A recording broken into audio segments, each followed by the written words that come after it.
All right. Welcome, welcome. The coach just feels so good. He's going into overtime. And no better way to start off the show. But I'm going to sing. I ain't going to sing. I'm not going to sing a little song. But I'm going to see who else is going to join the coach. I can't, boy, I want to stay on for a good little minute, but, not going to do it. But guys, it was a good night of fights. George Page, the man. Andrade, Cool Blaze. Andrade is strong. She's very strong, man. I tell you what, Jessica Andrade, yeah, man, Jessica Andrade did it. I mean, she bodied Tisha Torres. I'm talking about. Can I use the terminology manhandled Tisha Torres? I'm talking about bodied Tisha Torres. I'm talking about bodied her to the point where Tisha Torres kind of got swallowed. You know, she got swallowed in this beast called Jessica Andrade. It was intense, y'all. It was very, very intense. You know, I'm definitely, yeah. I think Tisha Torres could have won though. You know, she had a chance to win, had a definite chance to win, but man, here's what it is. Wait on a few of you guys to fall on in. You know, nothing big here. You know, we just going. Jennifer Africa called Andrade. He did. You did call Jennifer. You did. You called Andrade, man. You got it right. You got it right, man. You got it right, man. Andrade just went in there, took that girl heart. Torres could have won though. Torres just did a bad job of keeping the fight in the center of the octagon. She just did. She did a horrific job in keeping the fight in the center. And yeah, she couldn't do that. And Jessica Andrade, you know what though? It's gonna take a strong strawweight and a technical one that's gonna clip Jessica. Jessica just need to get hit by somebody with some power. That's it. If she do, I can tell you right now, it's a wrap. And the person with that power is one Rose Namajunas. It's one Rose Namajunas. I'm telling y'all, that's who it is. You know, it is what it is. I know I got to about 11 o'clock, guys, because the coach been fasting all day long. No, I had a salad. I had a salad with tomatoes on it. So, you know, that ain't enough. You know, coach got to go get him something to eat, you know. But, you know, yeah, we'll talk. I want to talk about Mario Reneau last, General Africa. I want to talk about Mario Reneau last. That's the lack of the boy. I got so much. I just get so much out of that because I know a lot of these guys is mad. I know they don't like that. I know they don't like Mario Reneau getting in there. Mario Reneau even she sent out a text and it says bam, but no, this is what she told me. This is what Marion said. I said, yeah, that's what's up, Team Reneau. She said, H, yes, jujitsu. And then I told her Marion Triangle class is in session. Marion said, bam. Oh man, I can't wait till we get the bruiser back on the show. I can't wait. Marion, you know, me, her, Eric, well, we bring it down the house. We are gonna bring down the house when Marion Reneau returns to the show. Telling you, telling you. But man, this was good. This was good. Waiting on a couple people to roll in. And maybe I should have started a little bit later. Maybe I should have started a little bit later. I should have. I should have. You know, but it is what it is. You know, because I'm trying to get out of here in time because I gotta, you know, coach gotta go roll and get him something to eat. You know, but I wanted to holler. My girl, Guitar Babe, what's up, sister? That is family. Guitar Babe. Yes, Marion had me nervous the first round too. Dennis, if Andrade ups her game, technically it'll be awesome to see. Yeah, absolutely. I think Andrade though, Andrade is an easy target. And Andrade, she been getting lucky, you know. She's been getting very, very lucky because she just ain't been clipped by somebody with some power, you know. There's nobody in that weight class that's been able to actually hurt Jessica Andrade. Nobody. Nobody. Okay. I think Rose Namajunas got the power to clip her and hurt her. I think Rose got the power to do it. I think Rose do. But it is what it is. I see Dennis Espinoza, my main man, dropping the articles on the LDBC Sports website. Mary Thomas, she was here with me earlier this morning. Mary Thomas, my girl, what's going on? Reggie the Tree, my main man. Reggie the Tree, thank you, man. Solidified. Reggie the Tree. Awesome guy. Hit the super chat up. A lot of kids. Boy, boy, boy. I'm gonna get me a Reggie the Tree emblem, Reggie the Tree. And then I'm just gonna put that Reggie the Tree emblem up and I'm gonna say, hot diggity dog, it's Reggie the Tree. I am. I am gonna do it. I am. It is. Um, yeah, I think Rose can beat Andrade. I think Rose can do it. Rose has the skill set to do it, and Rose is gonna be able to clip her. See, Jessica, her whole problem is that she hasn't been dealing with people with power. Like, I think people can outpoint Jessica. Even Joanna Jacek couldn't hurt Jessica Andrade. She couldn't hurt her. Jessica took that, ate them shots, and kept coming. Jessica was eating all of that, and it didn't matter. Didn't matter to Jessica Andrade. It did not matter. Jessica Andrade did exactly what she needed to do, and that's just what it is. Mary Thomas Andrade is susceptible to subs, but yeah, nobody can't lock her up. She's too strong. Like, Jessica Andrade is literally way too strong, so nobody can get the lock on her. It's just she's getting out of it. Like, it's gonna take a strawweight that's got some strength. It's gonna take a strawweight with some power that's gonna completely, knock Jessica out. It's not gonna happen. Okay, you can outpoint Jessica Andrade. You can stay away from her and just pot shot her to death, but knocking her out is not gonna happen. I think Rose has the power to do it though. I think Rose got the power, but we'll see, because that's gonna be the shot. If Rose Namajunas can get through Joanna Jacek, that's it. That's the fight. That's the fight we're gonna be looking for. Yeah, Andrade, did y'all see? Did y'all see how Andrade she was lifting Tisha Torres over her head? I mean, hell, I thought I was looking at the damn WWE. I thought that I was looking at the WWE. That's what I thought. That's what I thought. But man, good night of fights, y'all. Good night of fights. And the mean girl, Angela Overkill Hill, man. Angela Overkill Hill managed to out pinpoint Marina Moroz. She was able to do it. Marina she fought a stupid fight, man. Moroz fought a stupid fight. I mean, I thought, what was this? I was thinking in my head, what is this? Is this the reincarnation of Holly Holm? She was making those sounds. Like, what? What was she doing? What was she doing, y'all? What was Moroz in there doing? What? Like, I'm like, damn, y'all. What the hell was Moroz doing? Wow. Well, I'm not underestimating Andrade. Well, the same way you underestimated Reneau, right? Same way you underestimated Reneau. I'm not underestimating Andrade. I just think that, I think Rose Namajunas can beat her. I mean, Joanna Jacek beat her pretty convincingly, Yeah, I thought Mean Girl was out of there. Well, we're going to see the Mean Girl around for a couple more fights, well, it is what it is, Yeah. My main man, King Machiavelli. Okay, yeah, I thought I responded to you. I thought I did about the sensitive teeth. I thought I actually did respond to you. Yeah, the receding gums. Yeah, I told you that's an autoimmune disease. And yeah, I think receding gums, I think it happens.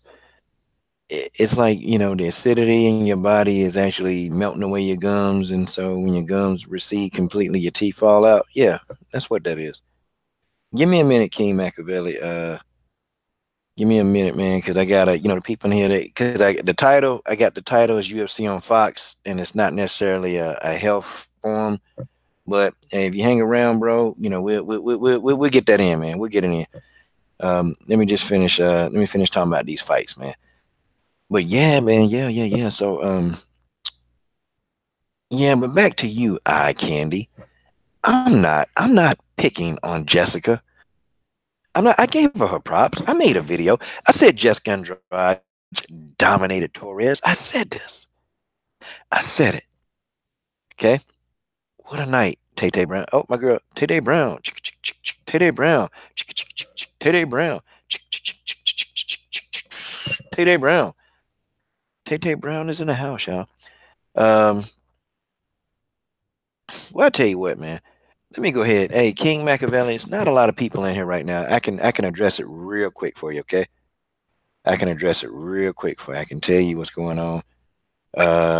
Let's see, George Page. I was rooting hard for Tisha, but Jessica. Yeah, Jessica's a weight bully. Look, y'all, Jessica Andrade shouldn't be in that weight class. Y'all should not be in a weight class. Come on, stop. She too big. She's too big. Guitar Babe said, "Quit hating on Andrade." I'm not hating on. I'm just saying, she's big. She's big. You know. But I think though, I think Rose is gonna do it. I just think Rose gonna do it. I think she is gonna do it. You know. BJ changed my mind though. See, I was really all Torres earlier today, and then BJ he came on and he was like, "Coach, man, I don't know." And I was kind of like, "Okay, I'm torn now. I'm torn. I'm 50-50." So yeah, yeah, yeah. Telling you, and Guitar Babe. No, I can't get Guitar Babe. That's my sister. I can't. No, Guitar Babe is family. No, I would never. No, no, no. If anything, I'm biased when it comes to Guitar Babe. I'm very biased. So yeah, you gotta know I'm biased. Sorry. And if anybody else get her, I'm gonna get them too. But back to my man King Machiavelli. King Machiavelli. Uh, bro, you got to it's in your foods, man, but you got to detoxify your body, man, and you got to use a water pick, man, to start getting in between to get that stuff out. I'll expound on it a little bit more, man, but I want to talk about Mario Reneau. I really want to talk about Mario Reneau. Mario Reneau, dang boy, dang. Mario Reneau is incredible. Oh, wait a minute, Mary, Guitar Babe, you guys, General Africa, man, what am I doing? What am I doing? I don't have much time. I mean, we need to get in here and talk. What am I doing? This channel is for the people. This channel is for the people. And we got my man Keith Brown. He just had a fight. Keith Brown just had a fight tonight, y'all. But Mary Thomas, I'm gonna just arbitrarily send you the link. I hope you can come in. General Africa, I'm gonna send you the link. I hope you can come in. Guitar Babe, I got to send you the link. I hope you can come in. Okay, hope you can come on in. All right, I sent you guys all a link. Hopefully, Eric will roll around. BJ Johnson roll around. The live stream is not cracking. It's not popping unless I got you guys in the live stream. Hopefully George Page will want to come into the link. But I sent all you guys a link, and we can kind of get it. We can get this thing cracking, y'all. We can get it cracking. The live stream is not cracking without you guys. Okay. So General Africa, Mary, Guitar Babe, I sent all you guys a link. So if you guys accept it, it'd be cool to have you on. We can just kind of get in here and talk. Oh man, this was good. Mario Reneau did it. Well, crap. Hold on, crap. I don't even know. Where do I start? This was a very exciting night of fights, man. In the first round, I was worried, man. I was worried, and then Guitar Babe sent me a text. I'm worried, and I was trying to I'm like, yo, I'm worried too, But then Mario Reneau pulled it out. Guitar Babe, Mario Reneau pulled it out. Like seriously, she pulled it out, and then like when she hit Sarah McMann, like she hit the hell out of Sarah McMann. What's up? Here go my sister, Mary Thomas. What's going on, Mary Thomas? Nice seeing you again, Coach. Yeah, likewise. It's good to see you again. And I appreciate you holding down the comment section on the first live stream that I did this morning. Mary Thomas, what's going on, Mary Thomas? Oh, nothing. Yeah, Just sitting likewise. watching Good to them see you right again. here. And I appreciate you holding down the comment section on the first live stream. Okay, hold on. That's Guitar Babe. Okay, hey, Guitar Babe, what you gotta do? You gotta like if you using like a microphone, you just got a bag. You got a bag away from your computer, something that'll stop the echo. I figured. Me and Eric figured that out too. Wait a minute. Yeah, that's 10 times better. George Page won't send. Okay. George Page, email, man. Just put your email right here. We'll send you a link. But guys, so you guys tell me, what do you guys think about the fights tonight? We'll start with you, Guitar Babe, and Well, like you said, that first round, I was getting worried with between Marion and Sarah because she had her in the crucifix and was hitting her with shots. I'm like, oh, this is not gonna be good. So I'm just like, I'm literally on the edge of my seat. Like, I don't know if I can watch this. I don't want to see her lose. But she, in the second round, I think that shot she got knocked Sarah down. I think uh, that got Sarah's attention, and then after that, Sarah just started getting all wild and floppy. I think that shot made her a little mad, and she started getting all wild. And Marion defended those takedowns very, very well there, and I'm like, okay, now this is what I want to see. So she defended it very, very well, and soon as she got Sarah in the triangle, I was like, that's a wrap.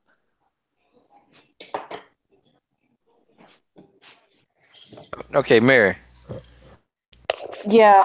Uh, I'm pretty sure after the first round, Marion knew that she can't let another decision go to the judges. So in the second round, she went into do or die mode. That's what I call it, because she could tell right off the bat that if Sarah gets that momentum, Sarah was starting to get more and more ferocious with it. So she knew that she had to really let something go. Like she had to get in there and give it something before the momentum gets too much. Because once that second round gets over, and then even if she wins the third round, she might not win the fight anyway. So I'm glad she did the right thing. She knew what she had to do, so she made sure and she did it. She secured the win.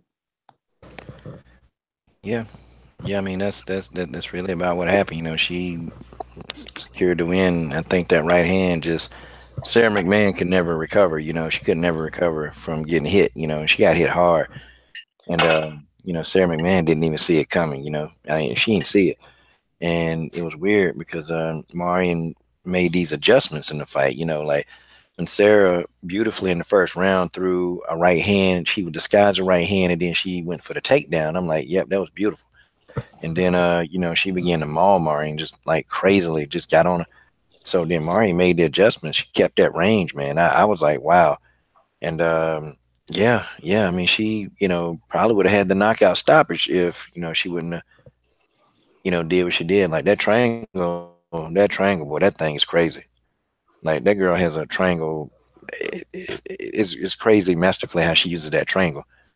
Um, so what do you guys think is next for Marion? Like, what do you think is going to happen? Like, and why? I think she could have like one or two more fights before getting a title shot if she wins those. Okay, I mean, who do you think they're gonna match up against next? I guess that's kind of what I'm thinking now. Like, who on that roster that's available? Like, who are they gonna throw this girl in there with next? Like, I just don't know. I Well, think. usually when oh, sorry, guitar. Oh, okay. I think, and this is just my opinion, but I think she should fight the winner of Keatlin Varia versus Kat Zingano, and then whoever wins that fights for the title. Oh. I don't know. That's what I think. All right, Mary. Yeah, yeah, she's gonna have to go up the rankings. Even though Kat Zingano has kind of went down over the years, she can fight the winner between Kat and Caitlyn. And to be honest, I'm not even sure who will win between those two because right now Kat's been kind of on a skidding slope of losses. I don't know what's going on with her, but she needs to get her mental back in the game. But whoever wins that fight, she fights them. And then the winner of Amanda and Raquel Pennington, she can fight them. And I think Raquel might not win against Amanda, so she'll fight the winner of Zingano versus Vieira, and then fight Pennington, then get a title shot.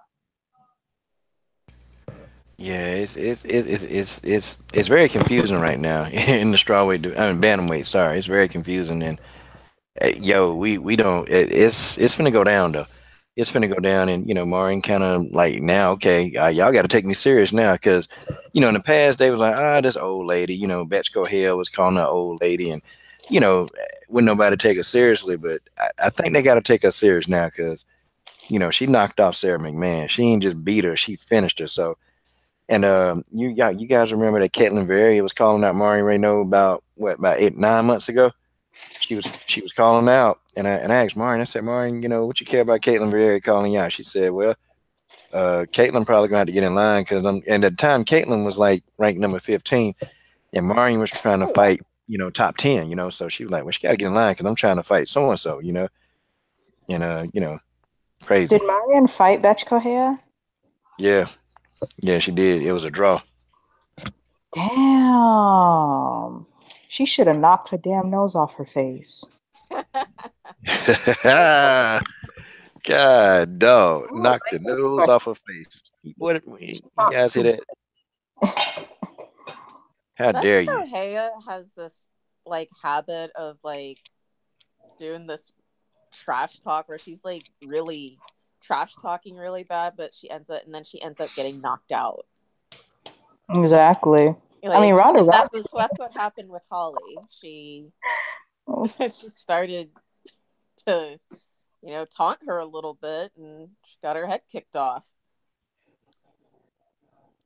Barely. I mean, Holly barely landed that. She was lucky to get that one. Yeah. Yeah, Betchko Hill, boy. She probably, Bet's gonna be on a concussion protocol for a long time. She need to, she probably need to take some time and recover. Matter of fact, she ain't even in the rankings anymore, is she? I don't think she is. She's not. She's not even. Hey, coach. Yes, ma'am. You an ass whooped woman when Ronda Rousey don't even have to submit you to win. Y'all cold. Okay, she don't even strike well, and she just knocked Betch the hell down. I was gonna say something about that. Y'all cold. Hey guys. And Ronda made it look easy. Like she just, 34 seconds. Damn, that's quicker when Amanda Nunes knocked her out. Yeah,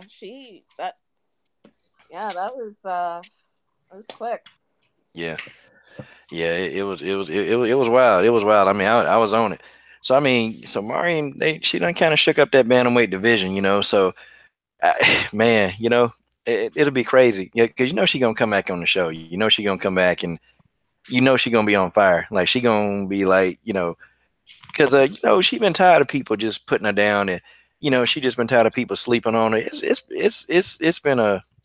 It's been a long road for her, and it's been frustrating, and I've talked to her a few times, even behind the scenes, and it's been frustrating. But man, she has come back and in a strong way. So I'm like, God, dog, Sarah McMann just like she dropped her. I'm like, damn, Sarah McMann ass got dropped, y'all. She got dropped. I was getting excited. I was excited.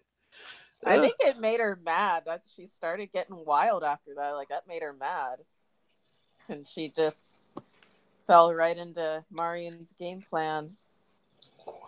Yeah, I feel bad for Sarah. Sarah trying to muscle her, and Sarah tried to strike a little bit more too. And I think that's where Sarah went wrong, trying to strike, because it's not her strong point. It's just not a strong point. Like she was, setting it up with her right hand, and then she got the takedown in the first round. I think Sarah should have did a little bit more of that, and she probably could have had a chance. But big bantamweight. Yeah, Sarah's huge. Yeah.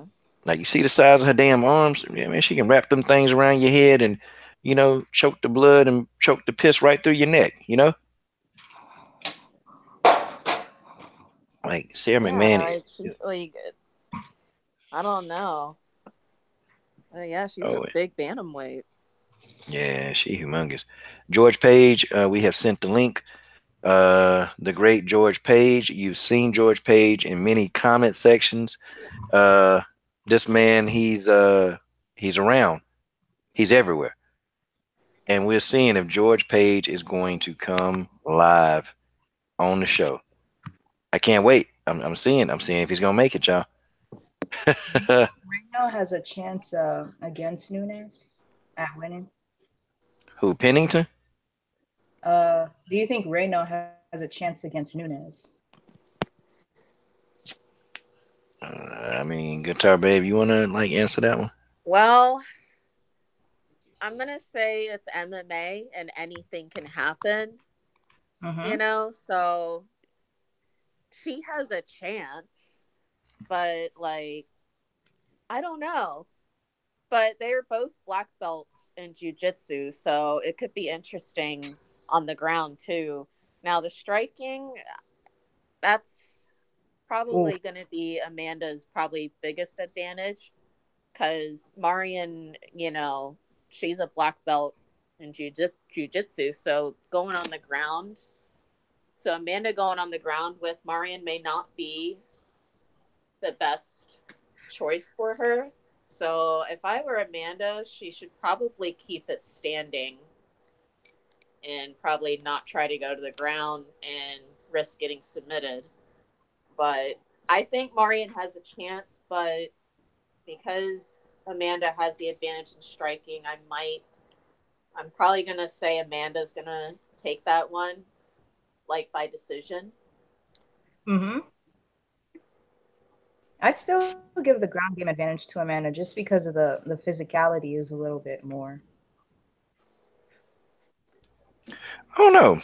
Maureen a big. I mean, Maureen a pretty nice sized bantamweight. I mean, she's not like small. And Maureen used to be a heptathlete. You got to be strong to do them 7 events in 2 days. I mean, you got to be real strong. Maureen could throw a freaking javelin, 175 feet, and she threw a shot put like 40 feet. For somebody her size, she got speed and power. I think the ground game, I think that triangle of Maureen Reneau's is dangerous. And if anybody get caught in that, it's pretty much a wrap for them. Like she has taken the use of a triangle to another level. I agree with y'all that the stand part, I think Amanda Nunes stand up is better, but I don't know. I think you just can't sleep on it. That if that triangle is like a web of beauty, like she gets you caught. She's got it mastered so well that she know how to attack you from the triangle. Did you see what she was doing to Sarah? Hitting her Yeah. with elbows to the side of the head, top of the head. And Sarah was completely helpless. She couldn't do anything. Like Sarah McMann was caught in those legs in that triangle, and then Marion just inflicting damage. I'm like, God, dog. But she was still dazed from the drop. I don't think McMahon was still 100%. Like she didn't recover properly when Renault was submitting her. Yeah, I agree. Oh shoot, super check. God, dog. Keith Brown, MMA, and boy. Okay, that video is coming, boy. I gotta really film this documentary correct. Super chat, super chat, super chat. I'm trying to sing, can't even sing. Uh, Keep Brown MMA. Thank you for the super chat, bro. Definitely, doing it with the youth in my gym, providing a safe, stable environment for them when they come to that gym. I work them to death, but it keeps them out of trouble. And tomorrow they got a championship. Well, a lot of them not coach. They got a championship track meet, so they're definitely. I even take photographs of some of the equipment that I bought. Man, it's crazy, but yeah. So keep Brown MMA. Thank you guys. Thank Reggie the Tree, Guitar Bay from earlier today. A lot of y'all appreciate it, guys. It's yeah. It's a movement, guys. We got a community here, and it's nice and healthy. So appreciate all you guys. Yeah, but so okay, what do you think? What do you think, guys? What do you think now? Who do you think is going to win between Pennington and Nunes? I guess we got to get that out there because that's the next fight. I have Nunes winning. I got Nunes winning too. I mean, Rocky, she's got a chance, but I just, with her being out as long as she has been, with the injuries, don't think that she's going to have enough to beat Nunes. She's got a chance, but I don't think it's going to be enough.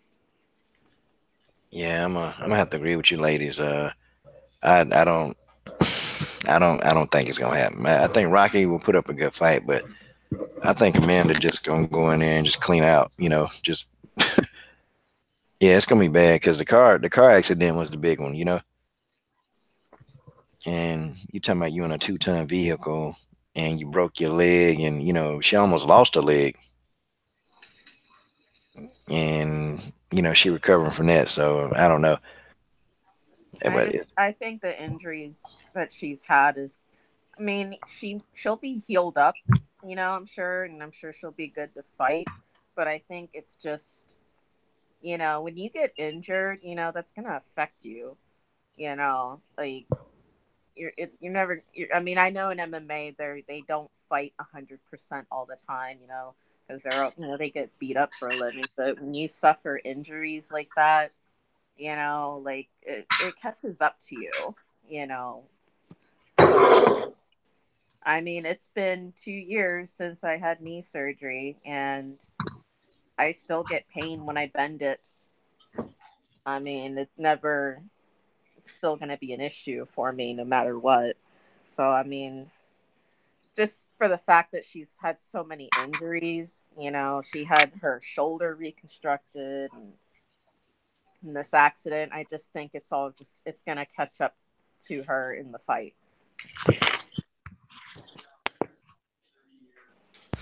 yeah. Hey, well, you know, I definitely see that too. It's gonna catch up, and it's gonna be hard for her to beat Amanda Nunes. I mean, it's man, yeah, it's gonna be tough.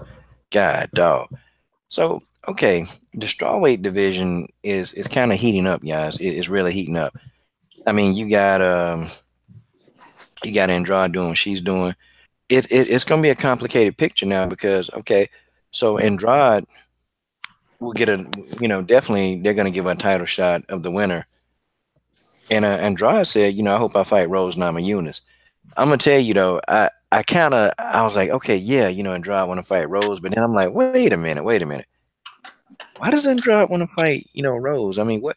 It's something about Joanna because whenever they ask, Jessica Andrade about Joanna, Jessica kind of really don't want to get into the conversation about Joanna. She don't want to talk about it at all. I mean, she's real excited about Rose. I'm like, nah, come on now, come on. She thinks Rose is weak and stuff. She thinks she can just do Rose like how she did Claudia and Tisha. But I'll tell you, Rose is the black sheep of the women's strawweight MMA. Yeah, I mean, I don't know why Andrade exactly wants Rose, but I think she's probably thinking that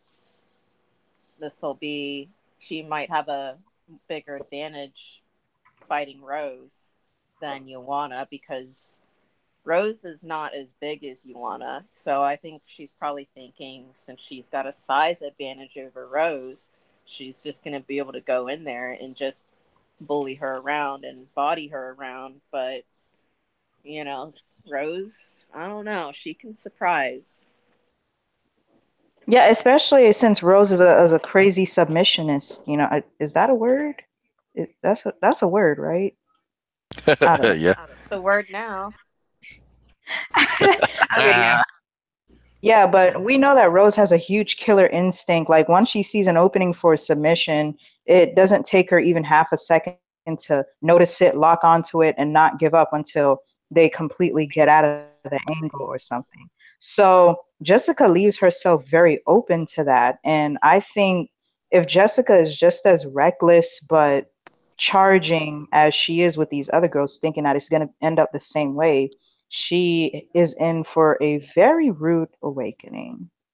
Yeah, because Rose is very, very skilled. I mean, she's been getting her butt whooped in there with Valentina and Antonina. She's very, very skilled. A lot more skilled than Andrade, and you can't just rush in on somebody and think you can just body somebody who's that skilled because their skills are going to take over. especially when their skills are more superior. You can't just rush in like that. I mean, that's why Amanda and Valentina, that's why they both fought so patiently with each other, because they're both so highly skilled that if either one of them ran into, like, just tried to rush each other, like if Nunes tried to rush in on Valentina, that would not play out well for her. And if Valentina tried to rush in on Amanda, that would not play out because she's so skilled. And I think it's not going to be good for Andrade to think she can just rush in at Rose just because she's bigger. And if Andrade rush in, I mean, hell, she don't even need no NyQuil. Like, that's it. Disease. Hey guys, I got George Page. Hey George, you on the wrong one. Okay, so I got him on the phone, but George, you got to like when you go into the email, that you got to click the link because I think you're calling into I don't know because it keeps coming to yeah I don't know because I think you guys just click on a link and then you come right into the stream, right? Yeah. Yeah. It Yeah. takes me George. to the app, and then it just kind of takes me right in. Oh, okay, George. Yeah, George. George. Hey, George. God, dog, I must be okay. Wait a minute. Hey, George. House. Okay, George Page. You got to go to the app. All right, we'll try again. The first time people log on to this, it's usually it is difficult because you're trying to figure it out. Um. Okay. Hold on. Let me see. Okay. All right, guys. So I had a question. Somebody asked in the comment section, and definitely I want to hear you guys' opinion on it. 'Cause I know you guys would answer it like truthfully.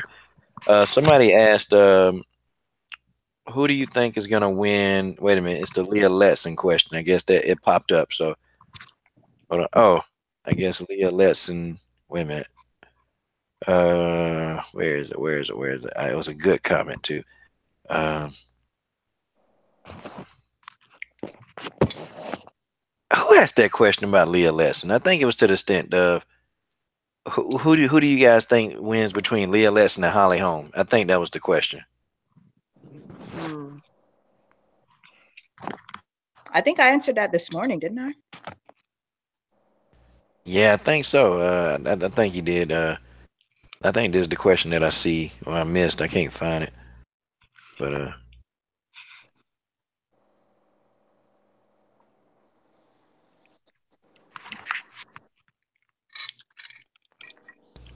okay. Well, let's see. Good time, babe. Who do you think wins? I haven't seen Leah Letson fight, but and I've only seen, I know I'm more familiar with watching Holly Holm fight, and I haven't seen Leah Letson fight, so I'm not really sure. What's she like? What's Leah's style like? Is she like, what's like her ranks? Is she like a black belt in jiu-jitsu? Is she like a kickboxer? Like, Leah. No, Leah not a black belt. She's not a black belt in jiu-jitsu right now. okay. She's I can't remember what she told me. I think she's a blue belt or she's about to be a blue belt. And then she Leah just all around fighter. Like she never really specialized in one discipline, not one. I mean, she's just been training them all since she started fighting. So yeah. Well, I'm just going. I'm more familiar with the way just seeing Holly fight, and I haven't seen Leah Letson fight. But I mean, just based off that, I think Holly would win. But at the same time, you know, the way Holly has been, she's not really improving much. She's doing the same thing. She's pretty much easy to read like a book. She's doing the same kick punch combo, every single fight. She's not really doing anything different. I mean, she has a chin, and she's got that going for her. Leah Letson, she's only like what, 25, 26? Yeah, I she just read. turned 25. Okay. I mean, with her being younger, I think she has the advantage. So, I mean, I don't know how it goes, but I haven't seen her fight, but I think with her age, she might have the advantage. But I can't say that though, because Marion just proved that age is not a factor. So I don't want to say that. Age is just a number. Smash that like button. I can't say that, but I think in Holly's case, I think her age is catching up to her in her case. Okay. Yeah, yeah. Holly's been brutalized a lot. She's been taking a lot of shots, and this last fight versus Cyborg, she took some damage. And I'm glad that she actually made it out of that fight. I'm glad she did. She just, I don't know. She's had a long career, and she's not afraid to fight anybody. She'll bite her mouthpiece and she'll get in there and fight hard. That's the one thing I can appreciate about Holly Holm. But and let me ask you guys, okay, if there was a system or a coach, who do you guys think would better serve Holly Holm? Because it definitely appears that she's not improving where she is right now. So if there was an ideal place where she could be, where would you guys want her to be? Um, well, American Top Team, that's where most of the champions fight out of. Like, Ioana fights out of there. Well, she's not champion anymore. um, uh, Tyron Woodley fights out of there. Amanda Nunes fights out of that gym. So I mean, American Top Team. I think she should also go to, what is it called, Black House or Yeah. something like that. I think I'm trying to think of another gym. I'm not sure of the other gyms, but definitely, yeah, she's not improving, at Jackson Wink, and I they've been losing. I mean, the winning streak's broken, obviously, but just overall, they have not been winning a lot of fights. They're losing a lot. There's fighters getting popped again for failing drug tests. It's just, I don't think it's a good environment for her to be in. It's not doing her any wonders. She's in a gym that's surrounded with controversy. I think she would do better, if she went to American Top Team, or like I said, Black House, or even a gym in Colorado. I don't know. I guess where Rose trains, I guess. That I think she trains, 303 gym in Colorado, where Pat Barry and them are. I think they would better suit her.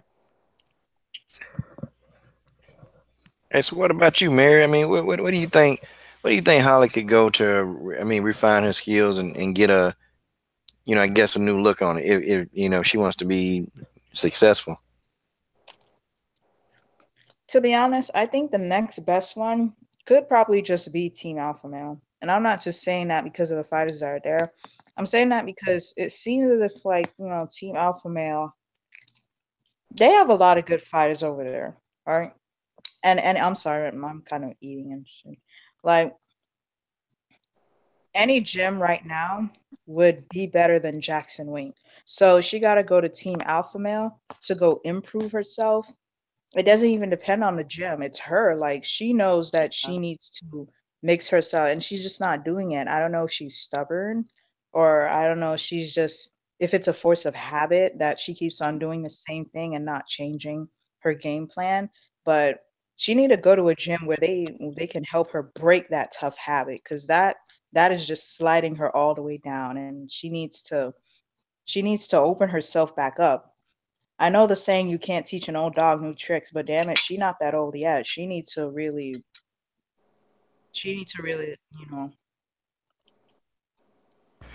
Yeah, it's like, and I think she's just too loyal to Mike Winklejohn, like she doesn't like it's hard for her to leave because she has such a connection there, like the people there like her family, and I guess she has too strong of a connection there that it's like family, but yeah, even though it's your family, you're not improving, you're not getting any better. Like, do you want to become a better fighter, or you just want to stay doing the same thing and not improve because you're too close? Yeah, I mean, she need to. It something got to change. Something got to change, and God Almighty, man, she just need to go ahead and just say, okay, dang it, I'm in the last parts of my career. I want to win because you know what, Holly will be one of those fighters that she'll be at the end of her career, and then she'll take a loss, and then she won't want to retire until she wins again. Like seriously, and I'm just like, man, okay. What is Holly Holm gonna do? Because all she's ever known is fighting. That's it. For the last 20 plus years of her life, the only thing she's ever known is how to fight. So, when that goes, and I never forget, a person in a gym was telling me this. And I won't say her name, but she hit the nail on the head. She said, the majority of the fighters in this gym, she says, that they eat, they sleep, they wake up again, and they fight. And she said a lot of these fighters, they don't understand how the real world, they don't understand the world, period, because she said all they know is they live inside the gym all day. And then when they go out, they're out of place socially because the only place they know is how to survive in a gym. And I'm thinking, that's all Holly's known for the last 20 plus years, how to survive in a gym, what to do. So, and I'm scared that she's gonna stay too long in the sport and just get damaged. Yeah. I think she is. I think she's gonna stay too long. I think she need to, go ahead, finish out her contract and try to end on a win. Like she just want to fight the best. Holly Holm don't want to fight scrubs, and I can respect that. I like it. Um, but after this last fight with Cyborg, I'm like, man, she needs to, like, I wouldn't be mad at Holly if she took a tune-up, a step down fight, a easy fight to kind of, just get herself back on track. I wouldn't mind her fighting like a Betchko head caliber fight again because she spent her whole career fighting, fighting the best.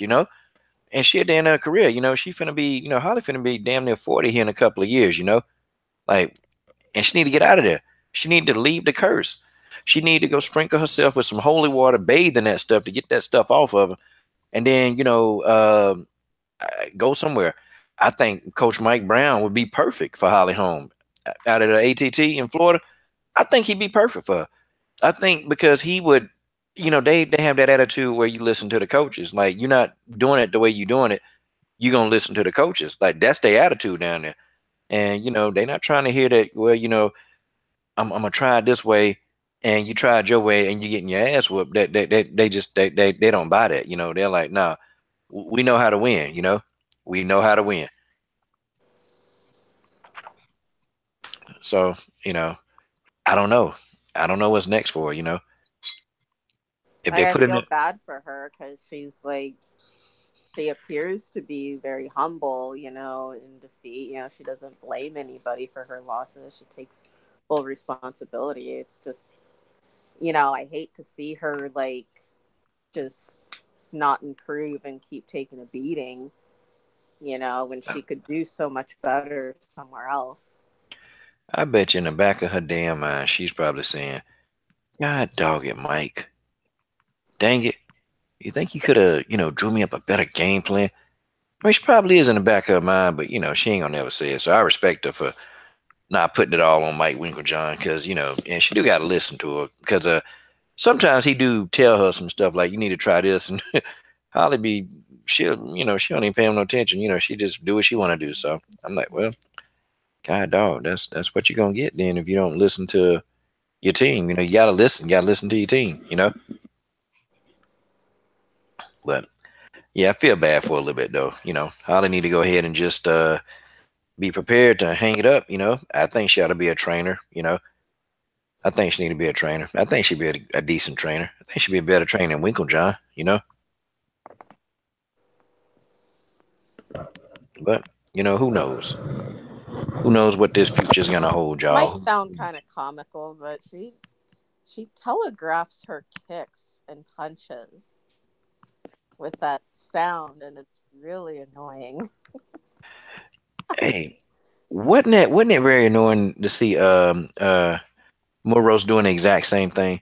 Oh my goodness! I'm just like, what the hell are you doing? Why What are you? are you doing? What? Like people, they'll take that and use it as memes now. Like those UFC animations I sent, that one that I sent you.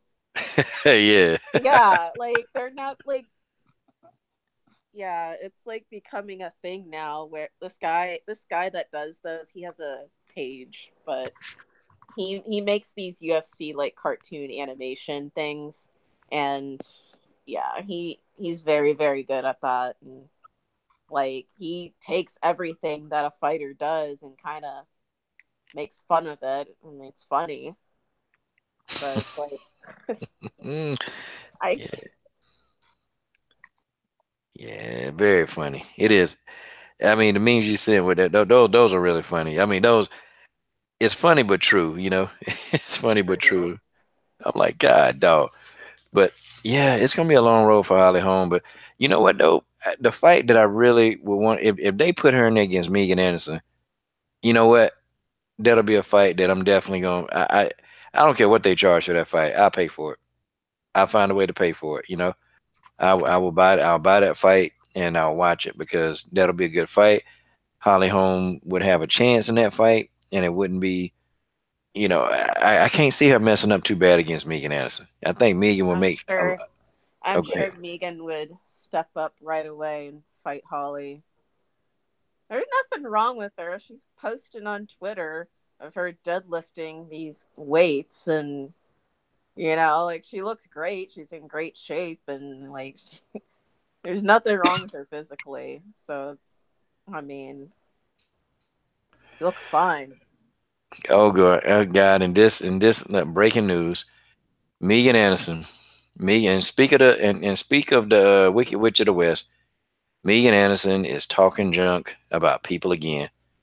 Talking junk. Yeah. Okay, Of she course. talking junk. Now she talking junk about I guess she tired of talking junk about the men, the guys, the girls. So now she's talking junk about the guys. And she called Bayro, called him a drunk guy trying to fight everyone at the bar. That's barely able to stand. You know the guy that got knocked out. Oh Megan is yeah. a man. and then I'm hey, and then she you got was a lot of fans. Oh, go ahead, go ahead. I'm sorry. No, it was not. I was just like, I'm telling you, bro, she always trying to fight with her mouth, but not with the tool she's supposed to. She hasn't fought in how long now, but she over here just being active and everything.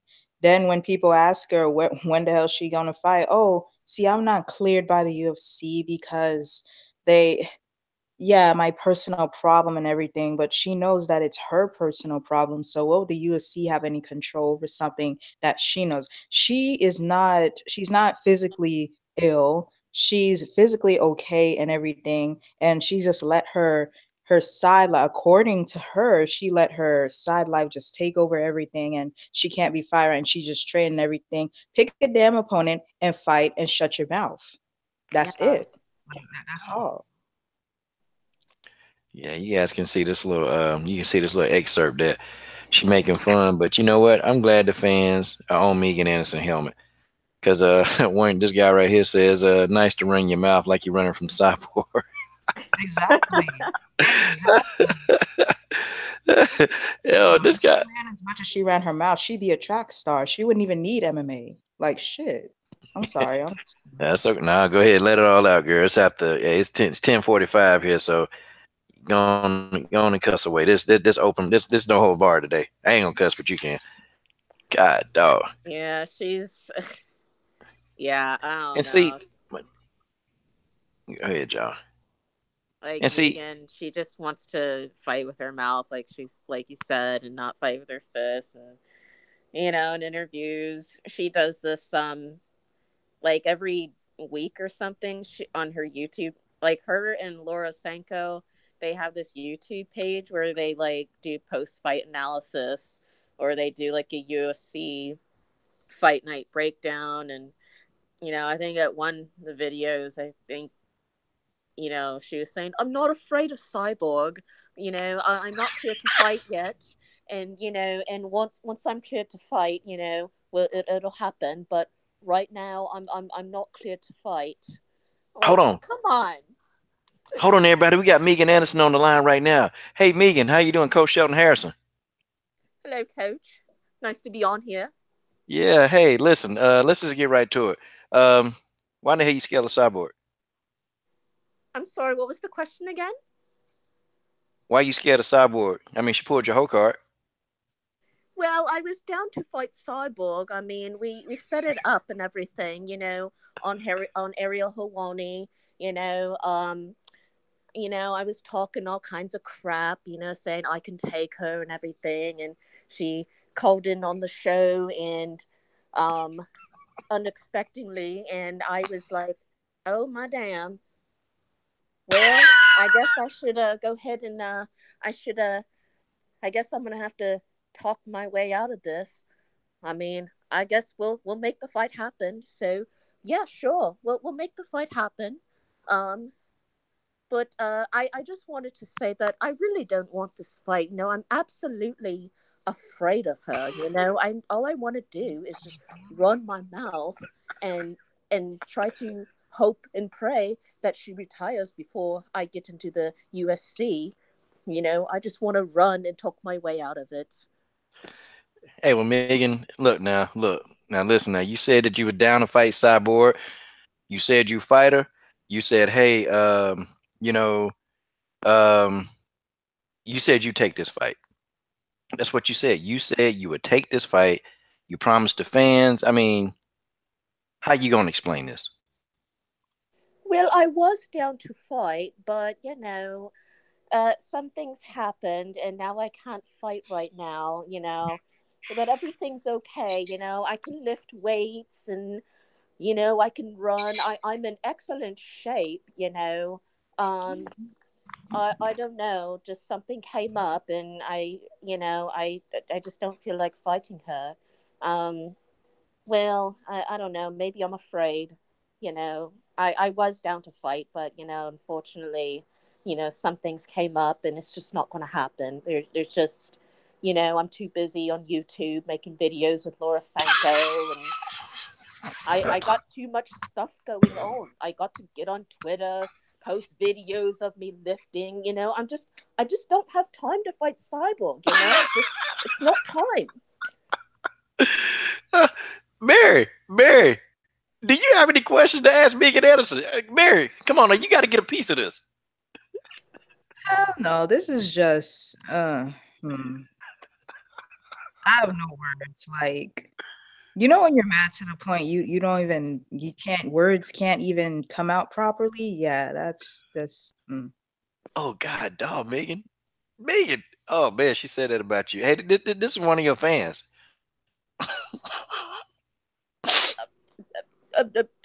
I'm sorry, I can't get the words out of my mouth.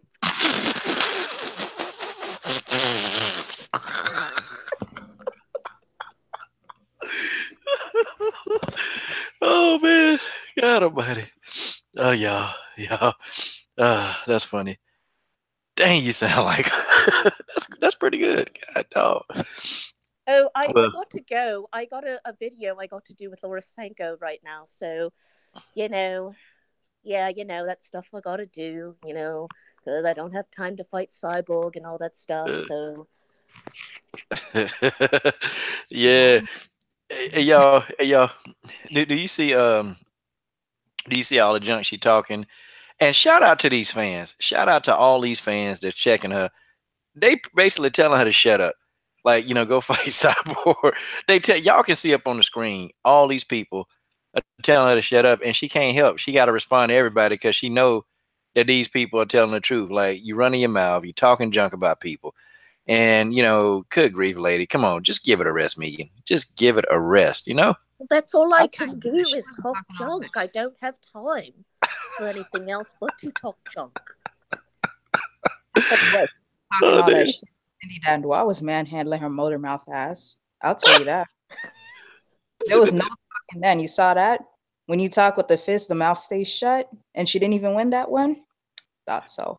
Yeah, yeah. I tell you, it was kind of crazy. But Megan will say, "Well, hey, that was 3 years ago." That was her response to that. When people say, "Hey, you got beat by Cindy Dandois," you got beat by the soccer mom, and because it's a guy named Brian Jensen, and y'all probably remember him. He comes on here, and I'm surprised he ain't on here tonight. But Brian Jensen was like, "Man, I done been blocked by Megan Anderson 3 times already." I'm like, what? But you know what? He be trolling the hell out of her, and she be responding back to him. Like, he be telling her, like, God, Megan, you got to get your running shoes on. God, Megan, you're afraid of Cyborg. God, Megan, you talk too much junk and you're not even fighting. And she be getting pissed at him, and then she'll block him. And then Ed Harris the third, that dude, he made like 3 accounts, trying to troll her. And she'll entertain him for a little bit, then she'll block him. But like, she know people are telling the truth. Come on, stop me, and just cut it out. And then she say people that like Cyborg, we're just these irate Cyborg fans, and but all we remember is that she pulled out. And then she was trying to talk about Jermaine. I'm like, yeah, well, Jermaine pulled out, but you did the same thing. I don't understand.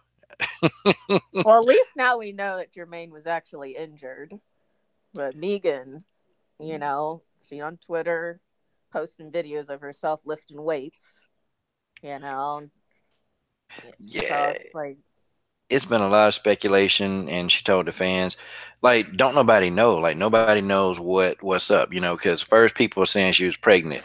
She denied that. People were saying that she had some type of issue mentally. She actually denied that one. So that's kind of lead me to believe that she actually watching these videos and these streams.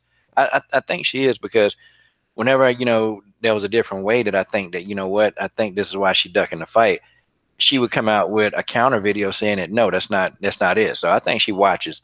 And then it was rumored that it was to be a visa, because you remember Roger came on and he said he thought it was a visa, and she denied the visa. She said no, it's not a visa. So I'm thinking, so what is it? What really is it that's keeping her out of fighting? Because Megan hadn't fought. What, the last fight she had was with Charmaine Tweet. That's the last damn fight she had. It better be something oh yeah, serious. how long ago was that? Wasn't that a couple years ago, or That was 2016, right? yeah, I think so. Oh, go ahead, Mary. I'm sorry. Oh no, I finished my sentence already. I was just like, it better be something serious. Because Megan Anderson can just keep on making herself relevant, and she hadn't fought in 2 years now. Cyborg done had what? Did she had? She's about to have 3 fights now, while Megan Anderson had none, but she's still trying. I don't even believe nothing she says. She just needs to get out there and start fighting. Like, didn't she? How is she not running out of money already? Like, she's a fighter and she hasn't fought in how many years? What is she doing on the side? What is she doing with her life? What is it? She keeps on pulling out of these fights. And yeah, no, I'm over it at this point. Well, she doing YouTube. I mean, that's gotta count. I mean, for something, She does like post fight analysis and UFC fight night and pay-per-view breakdowns of like predictions and stuff with her, like what they think is going to happen in a fight. Won't give a damn about her input. Damn. What she think about this fighter and that fighter? She needs to be that fighter doing something. Yeah, and that's what the fans are getting on about most. They're pretty much saying, look, people that you're talking about, they're fighting. She talking about people that's fighting, and she's not fighting. She ain't fighting. Stupid. And yeah, and Megan remind me of an exhibitionist. Like she just like to be seen. She like to take the photographs. She photographs all the time. It's like, man, this girl, she takes so many selfies. It's like, like, and I wonder if that's just something that it just, I don't know, like, is she bored to death, or like, damn, like, what the hell, turn around, girl, you in a damn selfie. Yeah. Yeah. I really do think that Megan is trying to wait it out and just kind of wait it out to see if, you know, waiting for Cyborg to use up her fights on her contract and hope that she leaves before she actually has to fight her. Before she. I think she's trying to avoid having to fight her, and she is avoiding trying to fight her. I mean, pretty much at this point. Mm, God, okay. Well, whatever gonna happen, it's gonna be a good fight. You know what? I even wouldn't mind seeing Megan fight. I wouldn't mind seeing Megan fight Yana. I mean, I wouldn't mind seeing Megan fight. Holly Holm. I mean, Leah Letson and Megan. Those are some fights. I would support those fights. Like I would literally support the fights, and I would, wouldn't even trash them, or I wouldn't say anything bad. I would support those fights because those are really, on paper, those are real good fights. And I just think some of these fights, they need to happen. We need to hurry up and get more, flyweights in. I mean, featherweights. But those three fights, those are real good fights, and I think it's going to be entertainment for the fans, and it'll be a good matchup. Megan would sell a fight. I mean, could you imagine Megan and Leah Letson up to the start of the fight? Leah Letson not gonna say nothing. She gonna remain calm and let Megan talk, and Megan gonna just trash talk the heck out of her, and then you know, she'll work her way up to a good fight. But I can tell Mary's just not a fan right now of Megan Anderson. Mary has kind of, whew. Mary just done shut it down with Megan. Yeah. Well, I'm with you, Mary. I'm with you. Don't worry. Don't worry. I'm with you too. I I feel the I same way. actually tried to give Megan the benefit of the doubt because I actually liked her before, but now she's just kind of all right. What's going on? Like you're losing me. Like I don't know. I tried giving her the benefit of the doubt, but now it's just like, yeah, no. Mm-mm. Yeah, well, I feel you guys on that. I feel you guys on that, and I know how it's. Yeah, I think we all want from Megan what we want from Megan. That's for just to shut her damn mouth and just just get in the octagon, just fight anybody. Yeah, like I just want her to fight. Like right now at this point, I don't care if she doesn't fight Cyborg now. Like just fight somebody, get in there and just fight. Like that's really all I want to see her do is just fight. Yeah, I agree with my man Arpit Singh. Look, man, we just need to go ahead and not even talk about her, until she get in the octagon. Don't even give her no attention because actually, when I do a Megan Anderson video and I pick on her, those videos get a lot of views, but I don't know. I don't make videos for video views, and it's talking about her sometimes it does get kind of like, dry. Cringy. Yeah, God. like damn, and if I ever interviewed her, I would ask her some of the right questions. Like Megan, look, come on, stop, come on, really. I mean, you talking all this junk. You talk about Mackenzie Dern, she fighting. You talked about the main event with Cyborg and Holly Holm. You was butthurt about that, but they fighting. Then you try to talk junk about Tanya Evinger and Cyborg. I mean, what? Every time she fight, you got something to say. Like, damn, girl, come on, So I have a damn, yeah, So now Natisha has another loss, and she's most likely going down in the rankings. What do you guys think she's gonna do from here, and who might be her next opponent? Because Jessica Andrade is already ranked higher than her, so I don't think she will go down too much. But she's not getting the title shot, you know that, and somebody else that's a do you you know who I think she's gonna fight? I think she might fight the winner between or the loser between Carolina and Herrick, because their fight is coming up next in two months. Yeah, it's on the same card as the rematch between the Oh yeah. yeah. yeah. That is gonna be a Go ahead. good card. I have no idea who she be fighting, and just don't have a clue. I mean, shoot. She could probably be fighting. Yeah, you're right. I mean, she probably could be fighting. She could be fighting the winner of that bout. Man, it's tough to call, y'all. It's real tough to call because what happens now? See, these rankings are so unpredictable that you don't know. You just have no idea. You know what they're gonna do or how they're gonna rank these girls anymore. You just don't know because. Like, one time, when Mario Reneau fought Toledo Bernardo, they moved her down, what, 2 spots for fighting Bernardo. And then Sarah McMann loses, then they move Mario Reneau up 2 spots. So, yeah, we don't know. I mean, you just don't know. Man, yeah, they can't even get a photograph of Yannick in the sky. So, I don't know. The UFC do some dumb stuff. They do real I'm dumb stuff. surprised that they're not really promoting her. And she's got blonde hair and blue eyes. She I has know. to have talking with it too. Because you see Holly Holm, they promoted Holly, but that's because she already got enough of her fame from defeating the other blonde girl who was dominant in the division. True. So if Yana gets her mouthpiece right, then I think they could push her more Yeah. because they're they're pretty unpredictable with which blonde But girl they pick as well. she's Because like Pinky she's doesn't like Russian, isn't she? what? Isn't she like Russian? Yeah. Oh, so yeah, she's not gonna talk. I mean, her and Valentina don't talk. They ain't good at trash talking either. But I tell you, the funniest damn thing was listening to Amanda and Valentina, two foreigners trash talk. It's funny because can't none of them. They can't none of them. Boy, they just. I, It's funny. it's hard to watch. Yeah. I mean, I will beat it's you. funny, but it's like broken English. I almost Yeah, feel bad for him.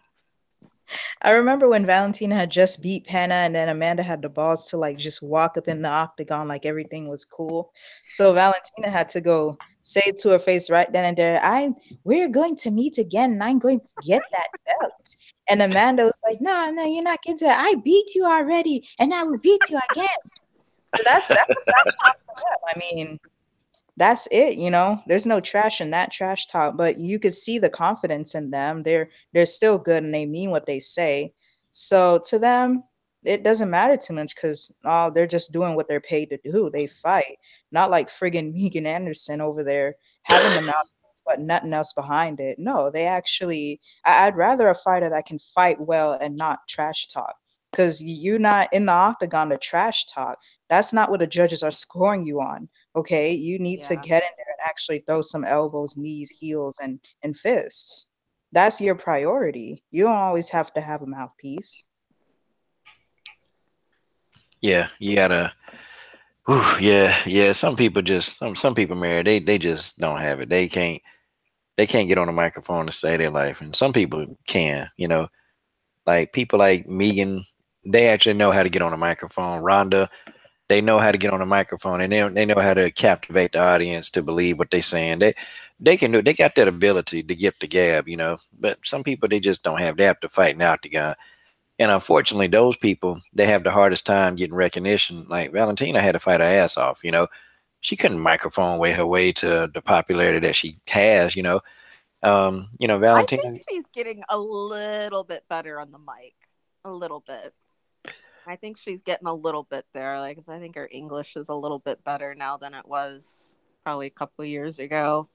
Yeah. But I Mm, mean, I don't know. mm. She's doing a little more. Like, she did more trash talking for between her and Amanda Nunes than she did with Juliana Pena. I don't even think she said a word for that fight. Juliana Pena did the trash talking, but Yeah, she between sold them, that fight. yeah, I don't think they trash talk. All Valentina said was that Amanda you have 2 more months and then it will be done. I mean, that's just that's just her asserting her confidence on it. Because there's a difference between trash talking and asserting confidence. To me, trash talking is when you actually put your opponent down. You put them down and you look down on them and you point out their flaws and everything. That's trash talk. Ronda Rousey knows how to do that because Yeah. when Ronda and Amanda were about to fight, and an interviewer brought to Ronda that Amanda said she was going to knock her out in the first round, and Ronda knew what to say. Ronda said, "Well, of course she has to say that she's gonna knock me on the first because everybody knows she gasses out like a motorcycle." Like that's Ronda knows how to pick people's bones, but then they all they do is they gas themselves up, and that's not trash talk. That's just them trying to alpha their way Yeah. into the spotlight. That's not. They're okay, but not on the mic. Mm. Speaking of trash talk, ever since Valentina, you know, basically brutalized Priscilla, Nico Montano has not said a word about Valentina. She has not said one word. Not one. Hasn't said anything about it. Didn't even comment on the fight at all. Yeah. Besides the fact that Valentina didn't deserve it, I mean, hell, she deserve it now though, right? Because they know Right? Valentina's gonna be right there in the shot, ready when Nika Montano's done with her injury. So go ahead, say something now. Yeah, and Say something. Valentina Get in that the off. post fight, she said she's like, I've been ready for this, I've been ready for a title shot. Like she said she's fought at that weight before, in Muay Thai, and people are like, well, Muay Thai is an MMA. Muay Thai is pretty brutal.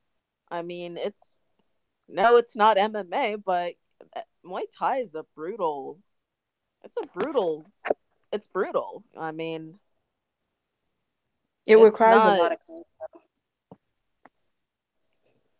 but I think Valentina, like I said, she's tailor made for flyweight. That's her natural weight class, and like just for Nico to like say she doesn't deserve a title shot, she needs to prove herself. I'm like, she held her own against girls that were bigger than her, so if she can hold her own against girls bigger than her, and what does she need to prove at flyweight? If she's already shown she can manhandle, she can handle some of these girls that are bigger. I mean, she took Holly Holm down 3 times, and she's like twice her size. So, I mean, but I don't know. It's just, but yeah, like I said, she hasn't said a word since Valentina beat Priscilla. She made the weight. She complained about Valentina. I don't think she can make the weight. I don't think she deserves a title shot. She needs to prove herself. Well, you know what? She made the weight. She beat Priscilla. He was 8-0. She beat her. I'm like, what have you got to say now? Yeah, and she need to let Shajara go because Shajara don't look like she's coming back for a good while. I saw on Twitter, I think it was from MMA Junkie, that she's gonna be fighting Lauren Murphy sometime this year. I'm not And sure. I hope she choke Lauren the fuck out. Like I don't like that bitch. Yeah, Lauren was the only one complaining, on the show, and she couldn't, she wasn't. I'm gonna show y'all a clip, boy. I want y'all to see a clip, and I'm gonna try to find it. When Sarge Eubanks won, she won the fight, coming in at number 12 seed. And when Sarge, everybody's congratulating Sarge, Lauren had this look, like this jealous look. And I interviewed Sarge, and I was talking to her. And I said, yeah, so why did people have so many problems, with Eddie Alvarez? She said, oh, it wasn't people, it was just one person, and you know who that was. I What? said, yeah. I know exactly who it was. And so we didn't even elaborate on it because she really didn't want to talk about Lauren Murphy anyway. So she just Sarge cut it off. She said, "You know who that was."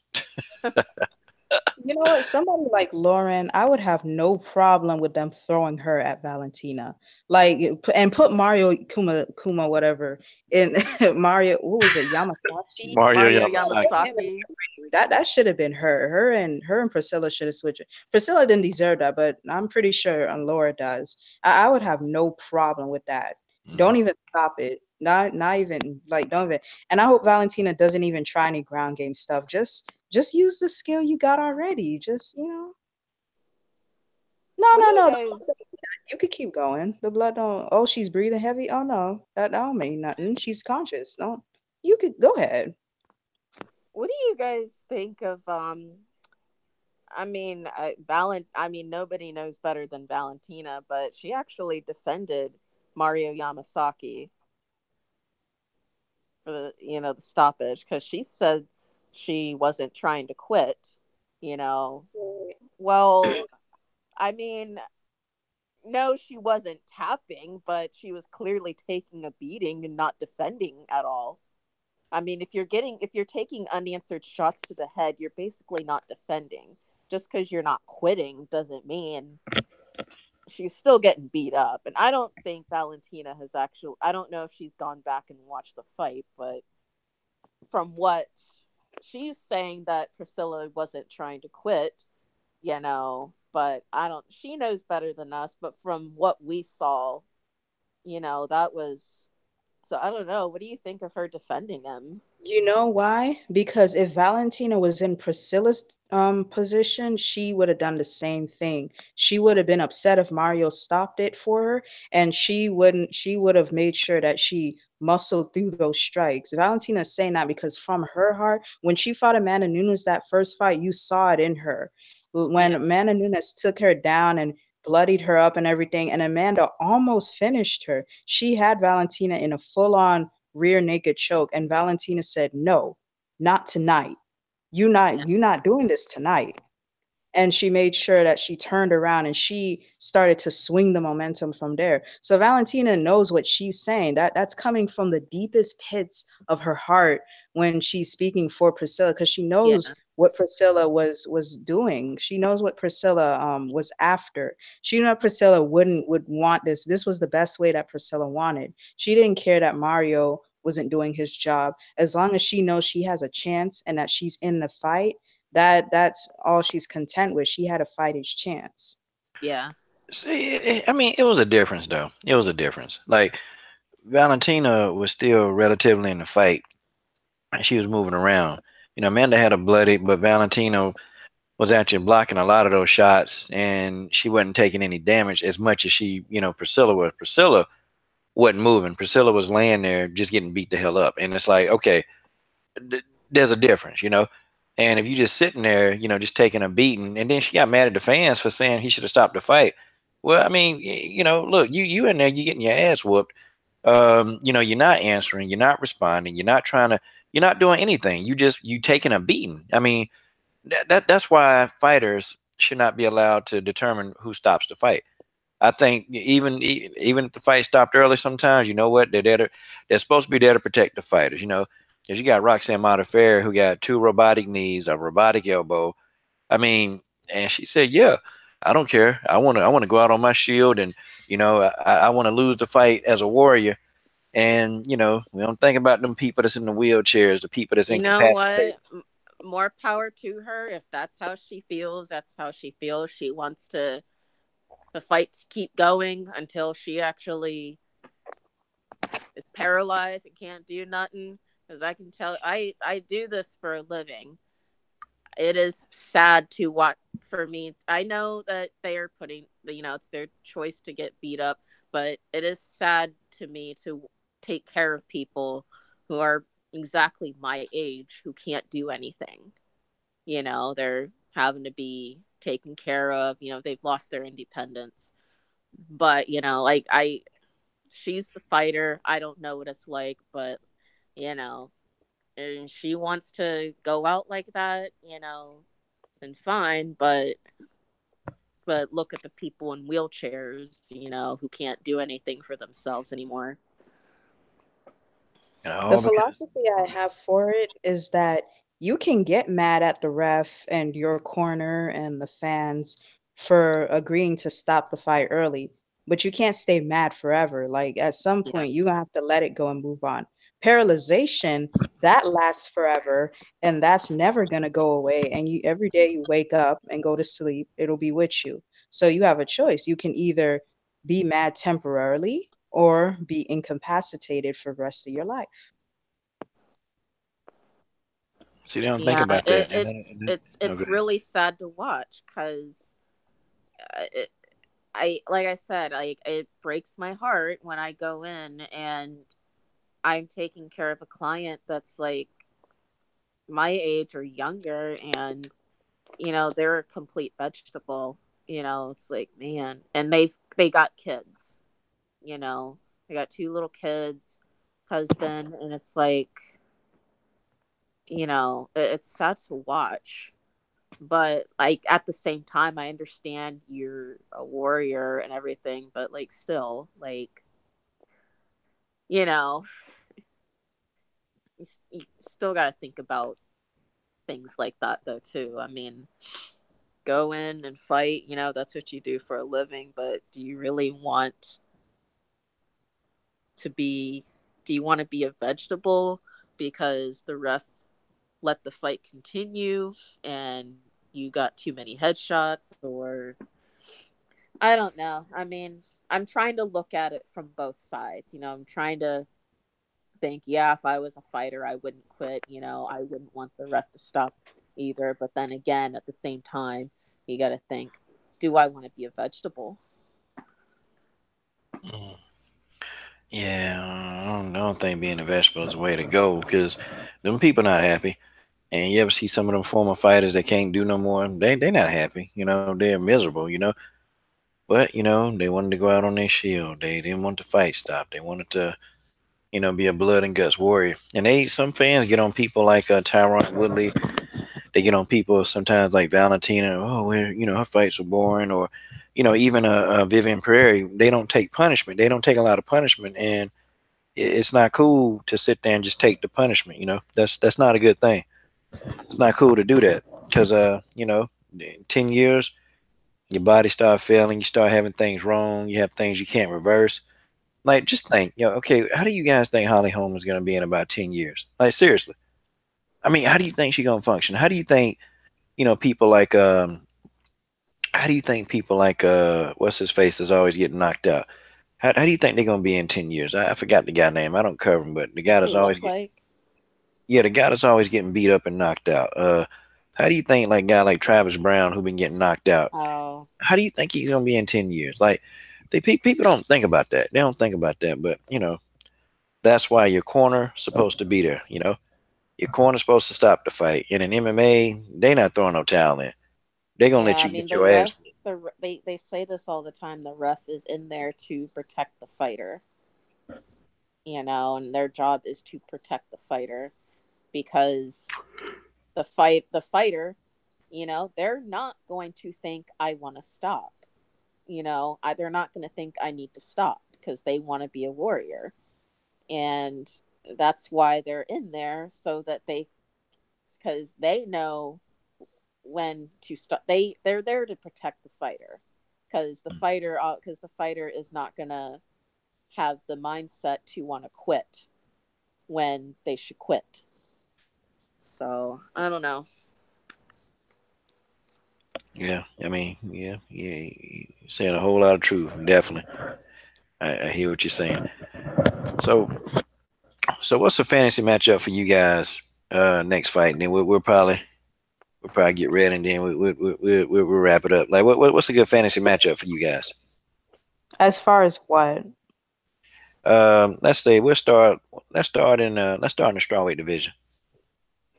Ooh, Okay, right now I really want to see Rose go against either Jessica Andrade or Claudia Gadella. I want to see how she deals against a weight bully because I know that she's been elevating her striking well enough to hold her own against a crazy Muay Thai fighter.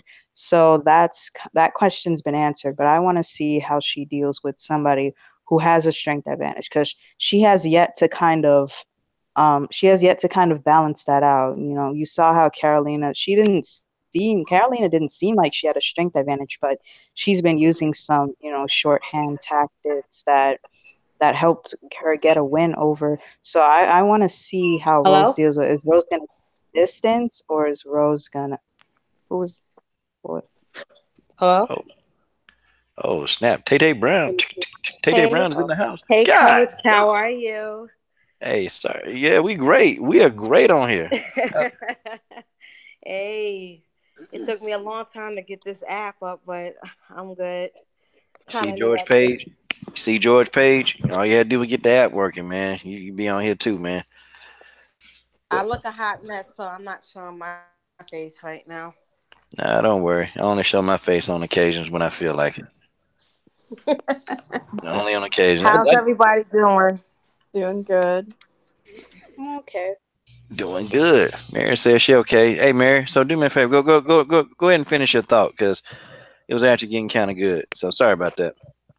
Oh, Yeah, I sorry. want to see Rose go against either Andrade or Claudia. And even though they are weight bullies, they're two different kinds of weight bullies because Claudia is actually smart when she's out on a distance. Jessica is just kind of a aggressive rusher. So I think Rose would have kind of an easier time dealing with Andrade than she would Claudia. Now Claudia, she knows how to actually try to implement her striking. So I think Claudia would present a few problems to Rose, but that's not like Rose doesn't have a chance at winning. I think they would be a very good fight. And yeah, so aside from them, okay, strawweight division. So I have Rose versus Claudia. Now Felice versus Carolina. I think that's I don't want to say it's a close fight because I have Carolina on it, but Felice does already have a striking background as well as Carolina does. So I think maybe Felice's hands might be a little bit faster, and Carolina's footwork is might not be as fluent as Felice's, but the way how Carolina likes to grind out, I don't put it past her if she wins. So I think Carolina can sort of use her grinding skills to get out a win. That's there's that. And then I want to see more of Tatiana Suarez. Like I need to see Tatiana come up in rankings and see how she does against the elites. She needs to anyone would be good for me. I want to see her fight anyone. Bantamweight division.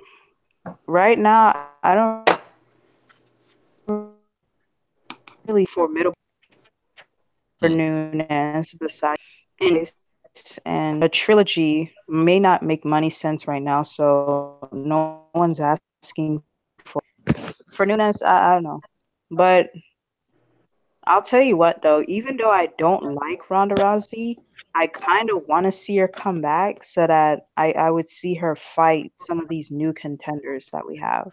Like with this whole new ranking that we have ever since Amanda became champion, because it's fallen into place and Ronda's been gone and everything. She may not come back, but I still get curious about how her style would match up against these people because even though she has no striking game, she still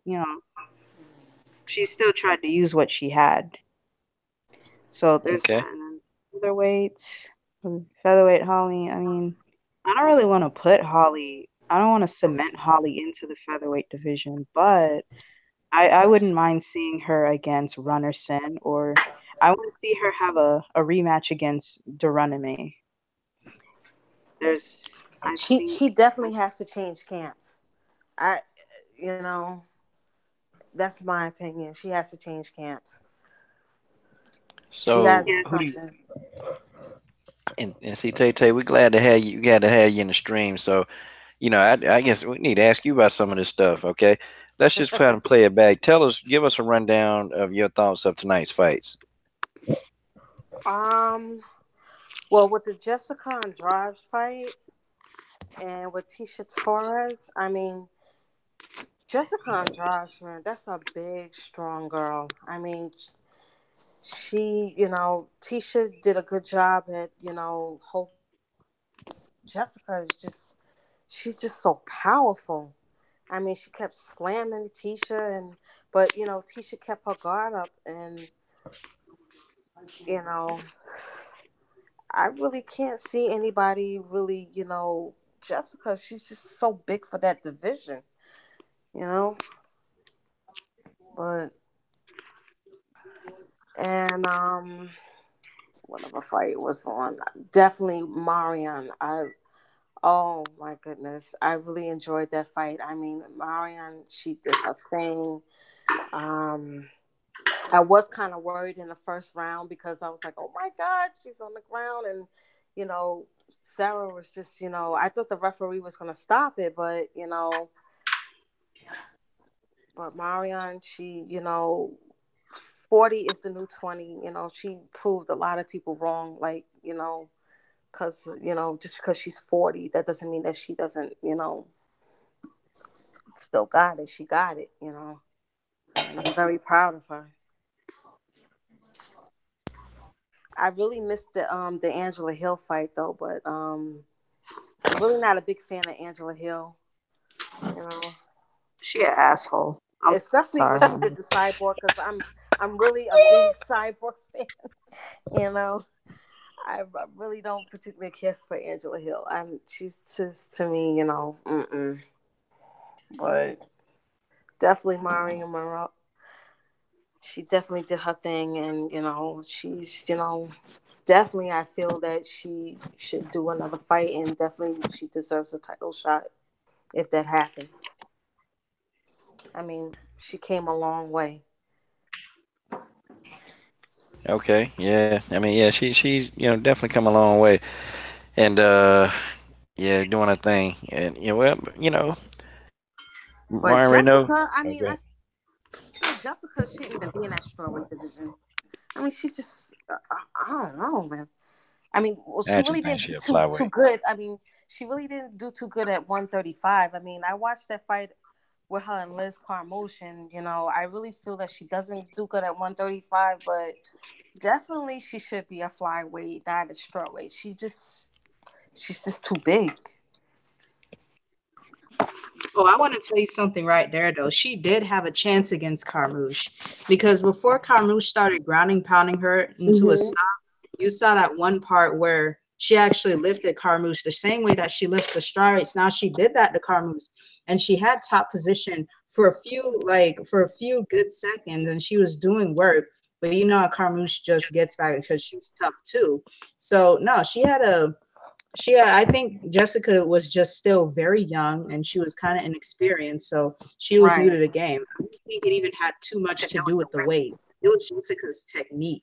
That's what she's doing. And right now, she still has a lot of technique to do because she's in her mid 20s and she has all these discipline things to take care of, Hmm. but she's got the physicality for it. She is so physically capable of it, and I want to see her improve so well. I would not mind seeing her become champion, but Yeah. it's all about the discipline.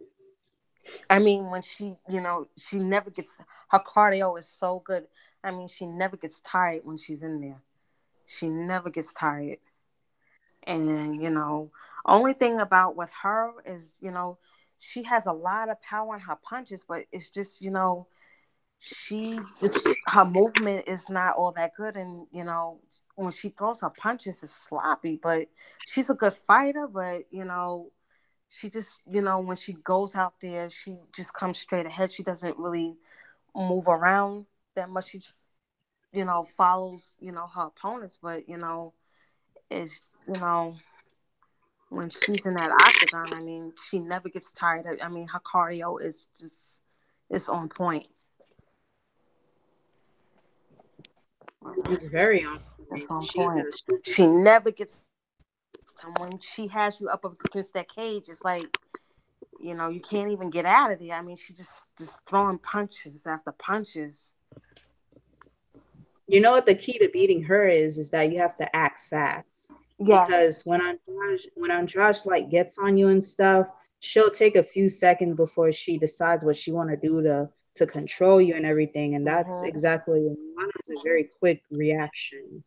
She has a very quick reaction time. So she managed to escape Andrade, but everybody else, when they're there and they have Andrade on top of them and they're trying to think about, oh, what to do next, but nah, you ain't got time for that. Nah, it's just she's so powerful, but she's just so flat footed. But her cardio is so good. Like she just never gets tired. I mean, I have a question her cardio at all. Yeah, yeah. I mean, she got cardio for days. I I mean, mean, it's just like she don't she just keep stop. coming. Like you see when she punches, Mhm. she just don't stop. Like she keeps coming. You know, no matter what you do, she just keeps coming. And it's almost like she like getting hit. Like you hit her, then she just hit you harder. Like that's Yeah. that's her mentality. You notice when Tisha was punching her, like she was just eating those punches and she just kept coming. It's like no matter what Tisha did, the woman just kept coming. Yeah, the only way Tisha could beat Andrade was to outpoint her with strikes. I mean, Yeah. that's basically how you want to beat on Andrade. She basically had to just outpoint her because she don't have knockout power. Obviously, she can only No. she don't. I don't even think she finishes people. She just goes to decision pretty much. She's She'll a finish you. decision queen. That's the thing. See Yeah. what happened to Marlon, what happened to Jessica? They didn't have stand up. That happened to them. But if you have at least decent stand up, she'll dominate you, but she won't finish you. Like she's not just gonna stay there in the pocket with you. She'll just stick and move. Yeah. Mm-hmm. Mm. I got to get a good comment down here at the bottom. Benji said, who do you think Jesse Rose Clark need to fight next? Ooh, Jesse Jess. Yeah. Mm. Well, I will say this. There was an interview she did, and she was talking about like the flyweight division, and she said that Valentina is 100% the next flyweight champion, and she said she'd like to fight her for the title. So she's basically already, yeah, she's pretty sure that Valentina is going to be champion. She would like to fight Valentina next, for the title, but I think she needs another Exactly. maybe win or so, couple fights. See, I don't think they're just gonna push her to the top. I think that they're gonna make her go through a minefield. I mean, cause she got them girls. She got Carmouche, she got Davis, she got Eubanks in front of her. Like she got all these legitimate flyweights in front of her. And I think they're gonna make Jesse Jess go through trial by fire. I think they're gonna put everything in her way because it was sort of like they were picking her to lose against Paige Van Zant, and I'm sitting here like Oh, Jesse Jess is Oh, more I oh, knew the skilled. she would. page. Oh Lord. Oh, page man. Mm-mm. Yeah, People and see, keep bringing up the fact like, oh, she couldn't beat Paige Van Sant. She had a broken arm. Like, um, who was it? Robert Whitaker beat Yoel Romero on one leg practically. So it's not always, you But know. is Sarge cleared the fight though? Is she's okay though? yeah, I mean, Oh, I interviewed her. She said, yeah, she's doing she, fine. oh, And okay. she said She they can should be can back she soon. make the weight though? Yeah, 125. yeah, that's what she said. Okay. She said she went to the UFC Performance Center, and she said that they told her that she can make this weight. Because I asked her about that, and Mhm. I said, well, Sarge, I believe you. And she said, well, you should believe me. Like she was shocked that I said it, but I'm like, well, I don't know, Sarge. I mean, I'm kind of like, but then she said, Coach, I can make the weight. I can make the weight. That's what she said. And there's one thing about these weight cuts; they are so dangerous. I mean, I watched the Chris Cyborg story and what she went through to go down to 140. I mean, oh gosh, every time I watch that, I start crying. Yeah, I and mean, People don't realize what these fighters go through trying to make the weight. It's no joke. it ain't no joke. And all these legions of people that just, I don't know, they just hate these people for some reason, hate her for some reason. Like, you know, uh, she made the weight, she made it, but, she said she would never do that again, which, I think if she did, she'd be in the hospital again because you can't dehydrate your body, your blood get thick. And then once your blood get thick, Does it's, the UFC decide what like weight division like a fighter should be in, or does the fighter get to decide? yeah, the but fighter gets to decide. That's why you have all these, Okay. these people making the dangerous weight cut instead of just staying at the heavier ones. like, that's why your Jessica Andrade, there in the strawweight division because she was a Mm, bantamweight, but she couldn't deal. I think Jessica Andrade would actually be a decent flyweight, and I think she'd do better at yeah. flyweight than I think she'd be much more dominant in flyweight. It is, and I think she would go right up through the rankings, and then she would have a showdown with Valentina. That's what I think of Jessica Wow, Andrade, that'd be a good one. but she Yeah, I don't was want to. thinking that too. I wouldn't mind seeing Valentina and Andrade fight. But see, they don't want to. I don't know. Jessica just don't want to feel bullied because when she fought Marion Reneau just manhandled Jessica Andrade, and it's like Jessica don't like being on the end of that. She just don't Hmm. like being on the end. God, dog, super chat. The super chat is on fire. TJ 347, the man who he's always busy. He works 24 hours a day. TJ 347 probably has a whole lot of money. I'm sure he does. I want to be like TJ, just like him. That's my idol now. TJ and Reggie the Tree. All of you guys are my idol. Yeah, but you know, have to kind of acknowledge all that though. But y'all, yeah, that's kind of good. So okay, so who do you guys think? Who do you guys think? Okay, let me ask all of y'all this. Who do you think in the bantamweight division is in the bantamweight division, but they need to be out of the bantamweight division? And then no, Mm. and then you got to tell me too whether you think they need to go down or up. Which fighters? Any fighter in the bantamweight Because it's really division. nobody really there, really. Because Damn. you got Valentina, she's flyweight now. Liz Carmouche, she's flyweight. Um, who else is flyweight? Caitlin, Alexis Davis. Alexis Davis, Y'all and know Liz Caitlin. Carmouche too damn big for that flyweight division. Come I No, I I she. was kind of surprised. I'm surprised she made it to 125. She is big. I didn't even know she would do that. Like I thought she was Me happy with neither. No, that was a shock right there. I was like, Liz going down to 125? Really? Could she make it?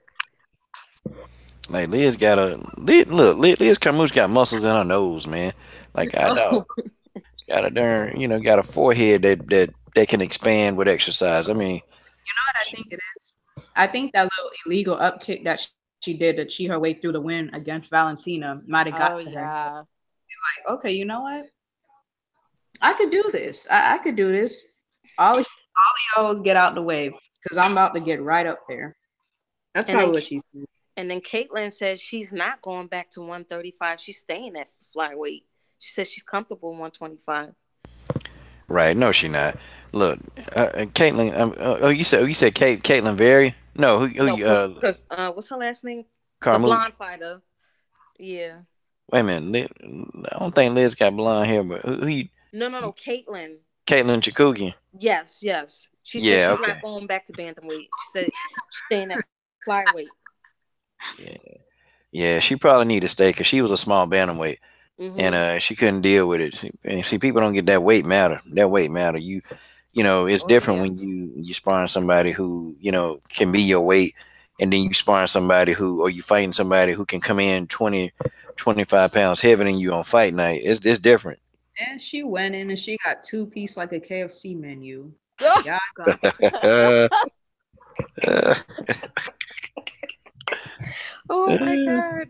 I think Paige Van Sant needs to go back down to strawweight. Actually, you know what? I don't think of it is gonna be good for her because she's gonna keep getting her ass whooped. she's a bad fighter. She needs to actually She's And, Dana White just keep her there for the rankings because she got that look. Because yeah, ew, that's all it is. she Yeah. really is not all that impressive to me either. And Paige move like she constipated. Like she move like she gotta take a big dump. Like she need to go sit on the toilet and just get all that shit out of the system so she can move. I'm like, dang, why did she move like she move like a damn robot? I was not impressed with her kick to Beck Rawlings. Beck Rawlings is not anything to brag about beating. It's like I'm they made surprised they didn't such. get rid of her from the UFC. Because I was like, yeah, I'm like, why is she still there? why is she still there? Her and her little buddy, what is it, footprint face? Angela Oh, Lord. Lasagna. Oh, Oh yeah, footprint alien lasagna. I meant. footprint face. Yeah, Ugh. I'm so glad they cut her. She's just something else, boy. yeah. And Oh, she turned down the fight against Jamie Thornton. She turned that fight she down. know better, coach. She know better.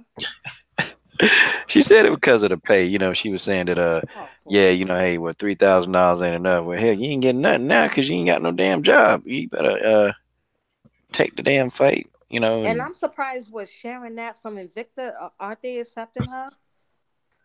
yeah, they I are. Oh don't my want that. gosh, that's a waste. They're taking that thing. Yeah, I they can't taking it. believe Sharon Knapp is taking her. Yeah, Shannon Knapp think that that Angela will sell a fight because she gonna talk and run her mouth. Just like Well, everybody's I'm want to not see her get beat surprised up. that Shannon's doing that because the UFC is taking a lot of their fighters. Like Jennifer Mm-mm. Maya's now getting ready to go to the UFC, and Leah Lesson, they already got Megan. Tanya Evinger is now there. Megan Well, ain't no she's not wrestler. there. She's there, but she's not. But All she doing is running her mouth on Twitter. Oh Lord, that woman just stay running her mouth. and she lifts weights on Twitter, showing how strong she is. Yep, she ain't strong. She got a strong mouth. Now if it was a verbal war, she beat Cyborg down in a verbal war. But She no, don't want none of the female Terminator. No, she don't want that. nah, she don't want. She trying to wait on a fight. Yeah, I'm telling you, what she gonna do? She gonna wait because she don't want her first fight to be Cyborg, and she gonna wait it out till they give her somebody she can have a tune-up fight. And that's it. That's what they gonna do. And hell, they might. Megan probably so damn scared. She might beg them to bring somebody up from the damn bantamweight division to fight her. Yeah. I think Yeah. Amanda Nunes could even whoop her ass. Like Oh yeah, Amanda Nunes a sleeper. Oh they yeah, had for to sure. get Cyborg at first, and then when Yana came through, is Cyborg still fighting Nunes? Like, is Cyborg Yeah, just that's what I doing? wanted to know. I Is she have still fighting no Nunes? idea on that one. Well, they said the fight was supposed to be sanctioned for July. You know, Yeah, but Right. Nunes is fighting in May. How's she gonna make it to July? Yeah. not going to happen. And see, you know what? See, this is the thing I try to tell people. And I got some of these people that I done block most of these people anyway, because they turn out to be undercover, whatever, uh, like sickos Trolls. and racists. Yeah, sickos and racists and all this other damn stuff that they are. And I'm saying, look, Cyborg is not ducking Amanda Nunes, y'all. Okay, she's not ducking Amanda Nunes. Okay, first of all, Cyborg was saying, hey, I want to fight Megan in her hometown. And she couldn't have ducked Megan because, she couldn't have ducked Amanda because Amanda wouldn't have been ready to fight in Australia. She wouldn't have been ready. And then, Cyborg said, well, I'll fight her. I'll fight her if I have to fight her. And she already went on record and said that. But everybody think that, she was lying and she really didn't want that work. She didn't want nothing to do with that. But no, she couldn't have ducked. And I was telling people the timelines don't match up. Amanda Nunes will not be in shape. And I just saw Amanda, at a UFC in Charlotte. Yeah, she looks She heavy. she definitely not in no kind of shape to fight nobody. So it's like, okay, what the heck, What the heck? Are you serious? She's not ducking him. Like, how is she gonna go up? Okay, and And she want to fight. Go ahead. I'm Cyborg sorry. has said, like even after she stepped in to accept the fight with Yana, she still said she was down to fight Amanda Nunes. Like she has not said I'm not Exactly. gonna fight her. Like even though she stepped in, she has said so many times I'm still down to fight her.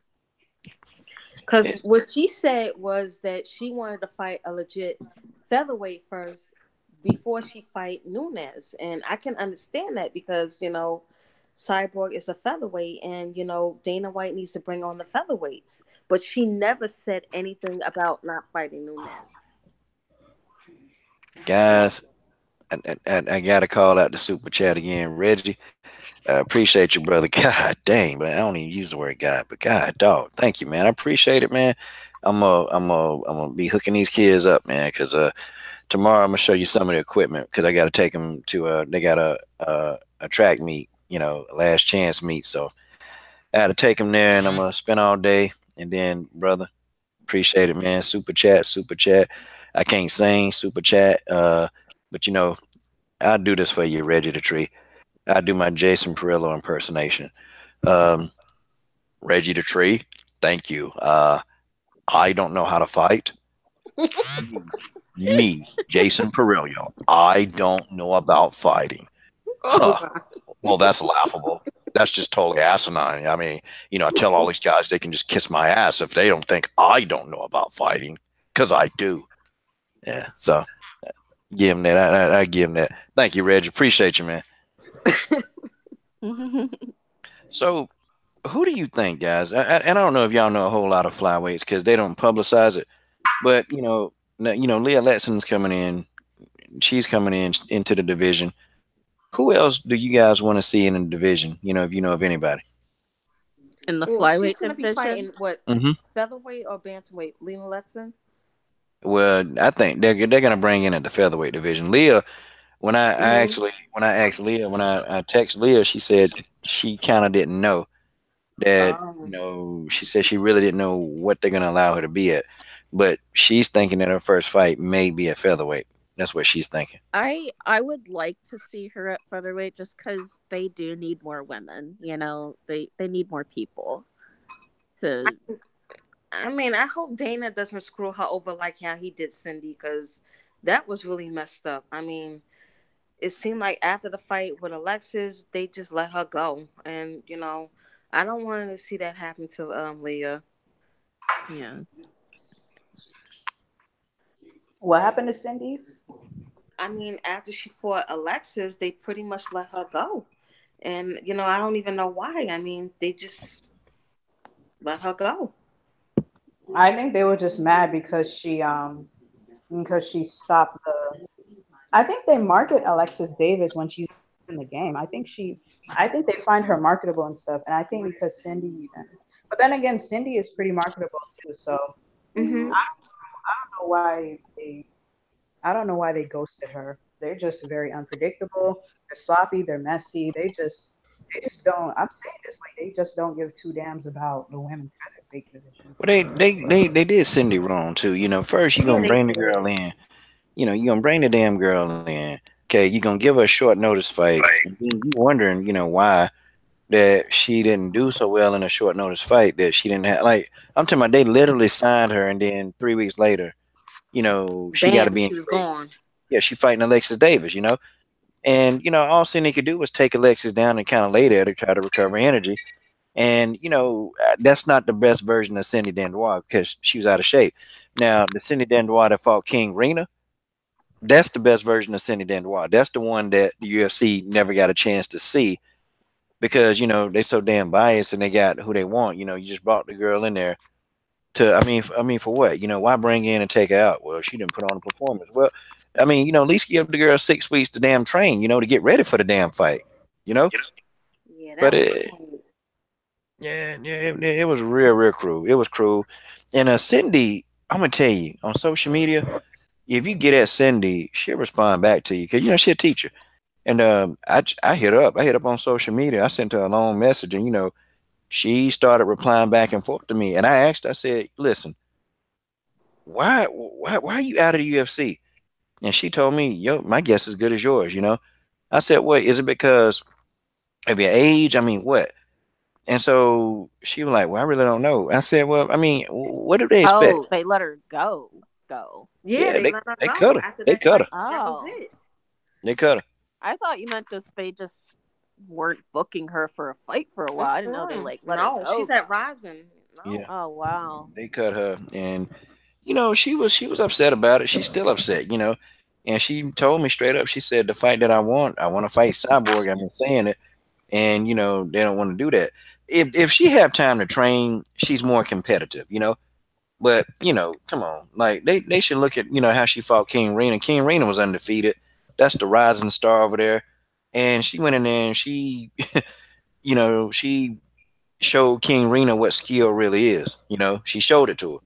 But that's just how it is. So see, Cyborg is hitting them over the head twice because number one, they didn't build that division around. They weren't gonna do it Because if they were building that division for and around Cyborg, they would already be at least 10 girls in that division. No, they were trying to do that. They thought Jermaine and Holly were going to be the people that was going to run that division. They thought Cyborg was going to be out with a suspension for an indefinite amount of time. So they sat back. They okay. Well, now what? Hell, Cyborg's in the division. She gonna kill everybody. Like they've not been in a rush. Now, had it been Megan or Holly or Jermaine or one of them people, the champion, I bet you they would have started trying to put girls in that division. They would have been trying to, but they ain't doing it now. Now it's a money thing. Now all of a sudden it's a money thing. Well, why the hell did you make the damn division if it's a money thing? That. Oh, God, man, it's frustrating. You even go to the damn UFC website, y'all. They still don't, they don't even have Cyborg. You got to Google Cyborg's name on the UFC for her image to show up. You got to Google it. Or you got to, do a search engine, and then you can find Cyborg's profile and all that stuff. Like, what the hell? So, she trying to cash out. They're starting a new season of Tough, and it's not even for the women's featherweight. It's for the men's lightweight division. That division is already stacked. Why are you doing that? Like stack the division that needs stacked. So I was just like, why are they doing the lightweight division? I don't know. Yeah.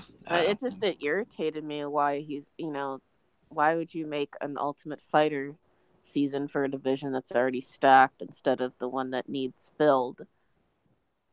Now you did it for the flyweight division, and you're not going to do it for the featherweight division. They've done it for strawweight, they've done it for bantamweight, but why not the women's featherweight? They need to go ahead and just do it. Go on ahead, bring them on in. Go on and bring in Gabby Holloway. Go on and bring in Amber Liebert. Go on and bring in Arlene Blenko. Go ahead and bring them in because they already said, listen, I'll fight anybody. Let's just get me in there. Let's go. Let's go ahead and bring them on in there. Most of the featherweights are at Bellator. I mean, that's where they are, Bellator. You got some that's independent that they can't, they just independent. They can't get signed, but they good fighters, which that always baffles me. That really baffles me. And then, you got Julia Budd at Bellator, who she said, no, I'm not fighting Cyborg. So she put that out there. And it's amazing how, they ain't giving her crap either. But, she said it. She not going to fight her. And, yeah, that's what it is. So, you know what? I'll be really itching to see.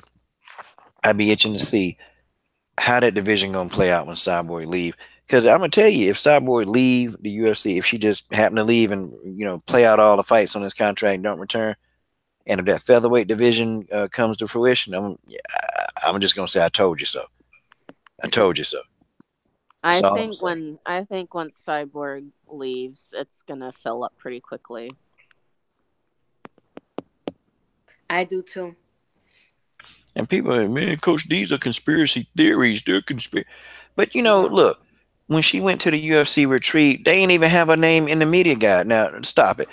How do you forget to put one of your so-called, quote-unquote, biggest, stars in the media guide? How do you forget? Everybody else, including Angela Magana, who hadn't fought in, almost 2 or 3 years, she's in the damn media guide, but Chris Cyborg not in the media guide. Like, see, that come on, this is not a coincidence. Crazy. Yeah. Well, shoot, guys, hey, what? It's a pretty good panel, man. It's a great panel. Mary over there eating. She ain't offer nobody none. Everybody's doing good. Thank you, Mary. What you sipping on? A souffle? What you got? A lamb chop over there? Oh yeah, I finished just about 5 minutes ago. It was just some ramen noodle. I wasn't trying to eat too heavy.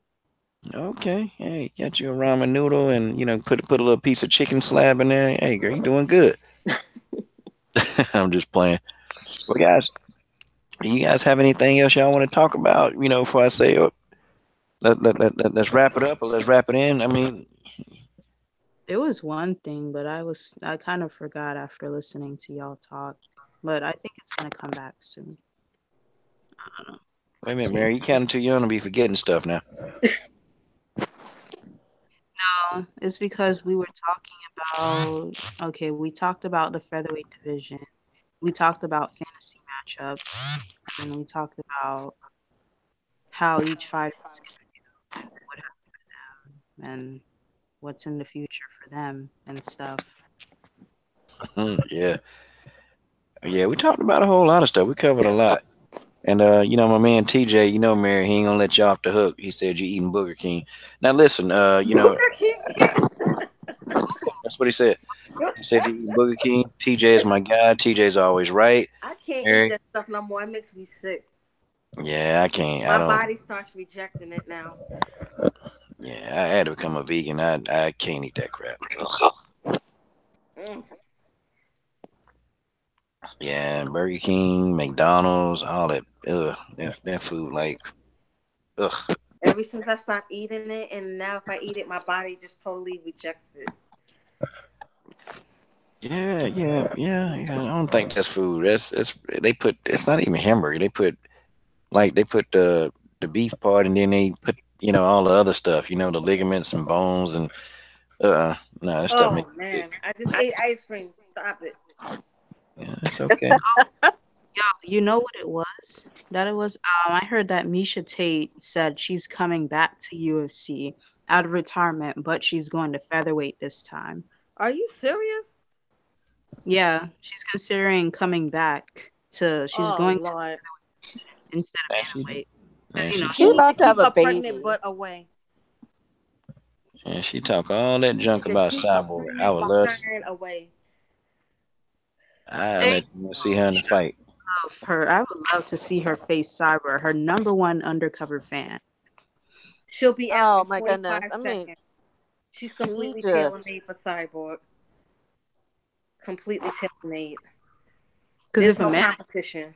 uh, Cyborg, Cyborg wouldn't even need the whole round, to be honest. All she gotta do is clip her with that right hand. Misha's done. That's it. That's it. Yeah, that's true. That's true. I yeah, mean, her Misha, you can TV. tell she's like undercover cyborg hater. Every time she always picks like Against Cyborg, yeah. she's always picking she picks Nunez against Cyborg. She picked Holly to beat Cyborg, you know? And the only reason why she on Holly's side is because she beat the person that Misha Tate could have never beaten when she Yeah. was out of retirement. So hell, I mean, she all the way up Holly ass and everything, but Holly Holm didn't even beat her, and now she's just sitting there running her mouth and everything, talking about she gonna come back. What is she going to do? Okay, I don't even think she could get past Jermaine Duranamy. She can't get past her. I don't think Megan I'd would like to pose. see her fight Valentina because she was really critical of her Yes, I fight like to against see her Amanda fight Nunes. Valentina. Because she's saying that, oh, well, she should have just rushed in there and, just try to take She her should out. fight But, Valentina and see if she'll rush in at her, get her ass knocked out. Sorry. Amanda was fighting smart because she knew who she was up against. I mean, come on. Y'all Misha. ladies is off the Right. chain. God, dog. Nah, I mean, coach, seriously. Misha just need to sit her pregnant behind somewhere and just not say nothing. She just Only time talk she too can much. open her mouth is to put food in it, and that's it. I'm not it's not quite there yet. Oh, damn. Not quite enough evidence, but I think we're almost getting enough evidence that I think Misha Tate is an undercover Valentina hater too. That's Yep. what I think. You know what? She just don't like anybody that's better than her. That's all. That's all it is. She just hating on everything. She's just hating on the skills and stuff. Instead of her bettering herself, she just choose to sit down and hate. Come out of retirement then. I mean, just do what it does. Stop talking and start doing. Yeah, she's a damn hater. Oh, she really is. She's a Picked darn forget she me. picked Nunes to beat Valentina again. I mean, which she obviously did anyway, but still, like Oh, and I did you don't hear know. that? Did you hear the interview? She talking about, well, I just thought Valentina should have, engaged more. Yeah. I'm like, Yeah, come that's on. what she said. And meanwhile, she's doing that with Amanda Nunes, and you see what happened to her. She got dropped and choked out. You got her ass Oh, whooped. Sarah Kaufman.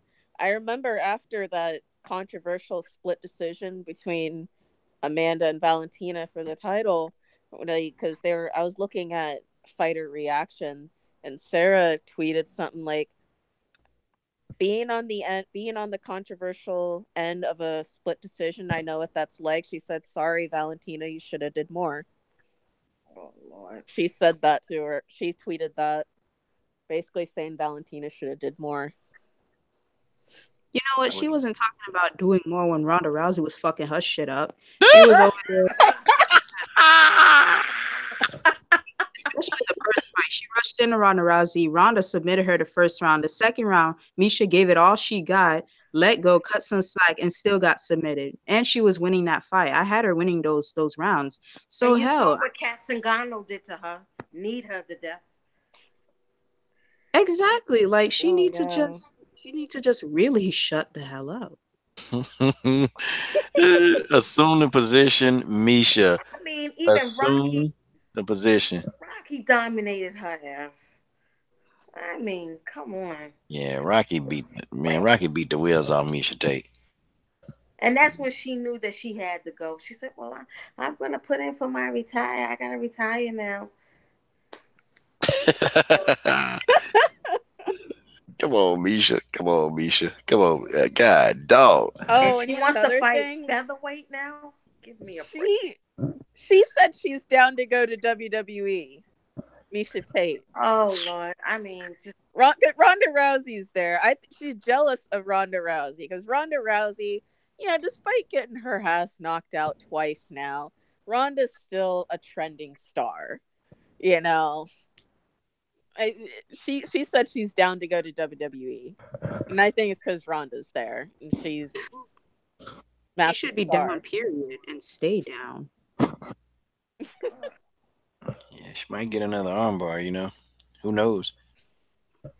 Because Yeah, because Misha it's like you said, Coach. I think, BJJ and jiu-jitsu is way better than wrestling. I mean, way better. yeah, a And, good BJJ practitioner, boy, they can beat a wrestler. and it doesn't matter how many times she can't beat Ronda. I mean, Ronda pretty much has her, down pat. Yeah, I'm gonna start calling her Misha Hate. I ain't calling her Misha Tate no more. Her Well, name they Misha call her Hate. hate cakes on Twitter. They call her hate cakes on Twitter. And Misha Tate, if you're listening to this, listen, Misha Tate, you're welcome to come on here. You can come deal with this panel. Okay, you can come deal with this panel, Misha Tate. You're welcome to come deal with them right now. And I don't know. How you gonna explain this, Misha Tate? How you She gonna can't. explain this? Well, Mount I think that I think that Nunes might present a lot of problems for Cyborg, because she's got power, and I think that's going to be a problem for Cyborg. That's going to knock Cyborg down, and I think Nunes will definitely get the job done. I just don't think Cyborg can deal with her power. Yeah, but Cyborg has power too, and Yeah, Cyborg can take a punch. So yeah, like I don't that's what see she said. Nunes. I don't see Nunes winning this fight. No. I think Yeah, Cyborg. that's her argument for Nunes beating Yeah. Cyborg is that Mm-mm. she has power, but she's forgetting Cyborg's got a chin too. Cause you look at the bars fight. I mean, Cyborg just was eating those punches and those kicks, and I saw the look on Urina's face. She was like, "Dad, she keeps coming. Like, what more I gotta do to take this woman out?" What I got to do? What? Guys, what do you think about Carla versus Claudia? Oh, I forgot Oh, about that. Claudia's gonna smash Carla. Yeah, Carla Yeah, just said some. She just said And that's some another really. Carla too small. I mean, Claudia's big for short. For Yeah, this smaller. the part that's pissing me off though. The fight ain't gonna be till June the 9th. Like, who the hell wants to wait to June the 9th for the damn fight to happen? I mean, what is February? What, March, April? Wait a minute, March, April, May, June. Okay, so we gotta wait 4 months. What, these idiots got a 4 month training camp? Are you serious? Come on, stop it, stop. I mean, I love 4 month training Claudia, camp, but ridiculous. This fight should be in May, Mm. no later Oh, than and May. speaking of like times of like fighting, Valentina, I don't think she's gonna take another fight because I think she said she's down. After this fight, she said she's down to wait for Nico Montano and just prepare for her when because is Nico coming back? she's. Look, let me just say, July. speaking from medical, like from the injury that she's saying she has, like she said she's not going to be back till July. Wow. I'm sorry, this is just my opinion. I'm calling BS on that because what the injury she has does not take 9 months to heal. So you think she's avoiding Valentina? It would not surprise me if she's trying to buy more time, but I don't think the injury she has takes till July to heal. I mean, July? We gotta wait yeah, that till long? July. She said Oh, she come won't be on. ready till July. That's not. So I what don't do you think the mean? bullet Because I can wait that long. I Nico, don't know. She said she's willing to wait for her, That's a long time. but I mean, if she gets to a point where she's impatient, July. Oh man. and everybody gonna say we Nico haters. We're hating on Nico. We're just jealous of Nico. We No. don't want Nico to I succeed. I'm not a Uh, fan of her after I'm not a fan, and I was really put off by her saying all this Valentina doesn't deserve, she needs to prove herself.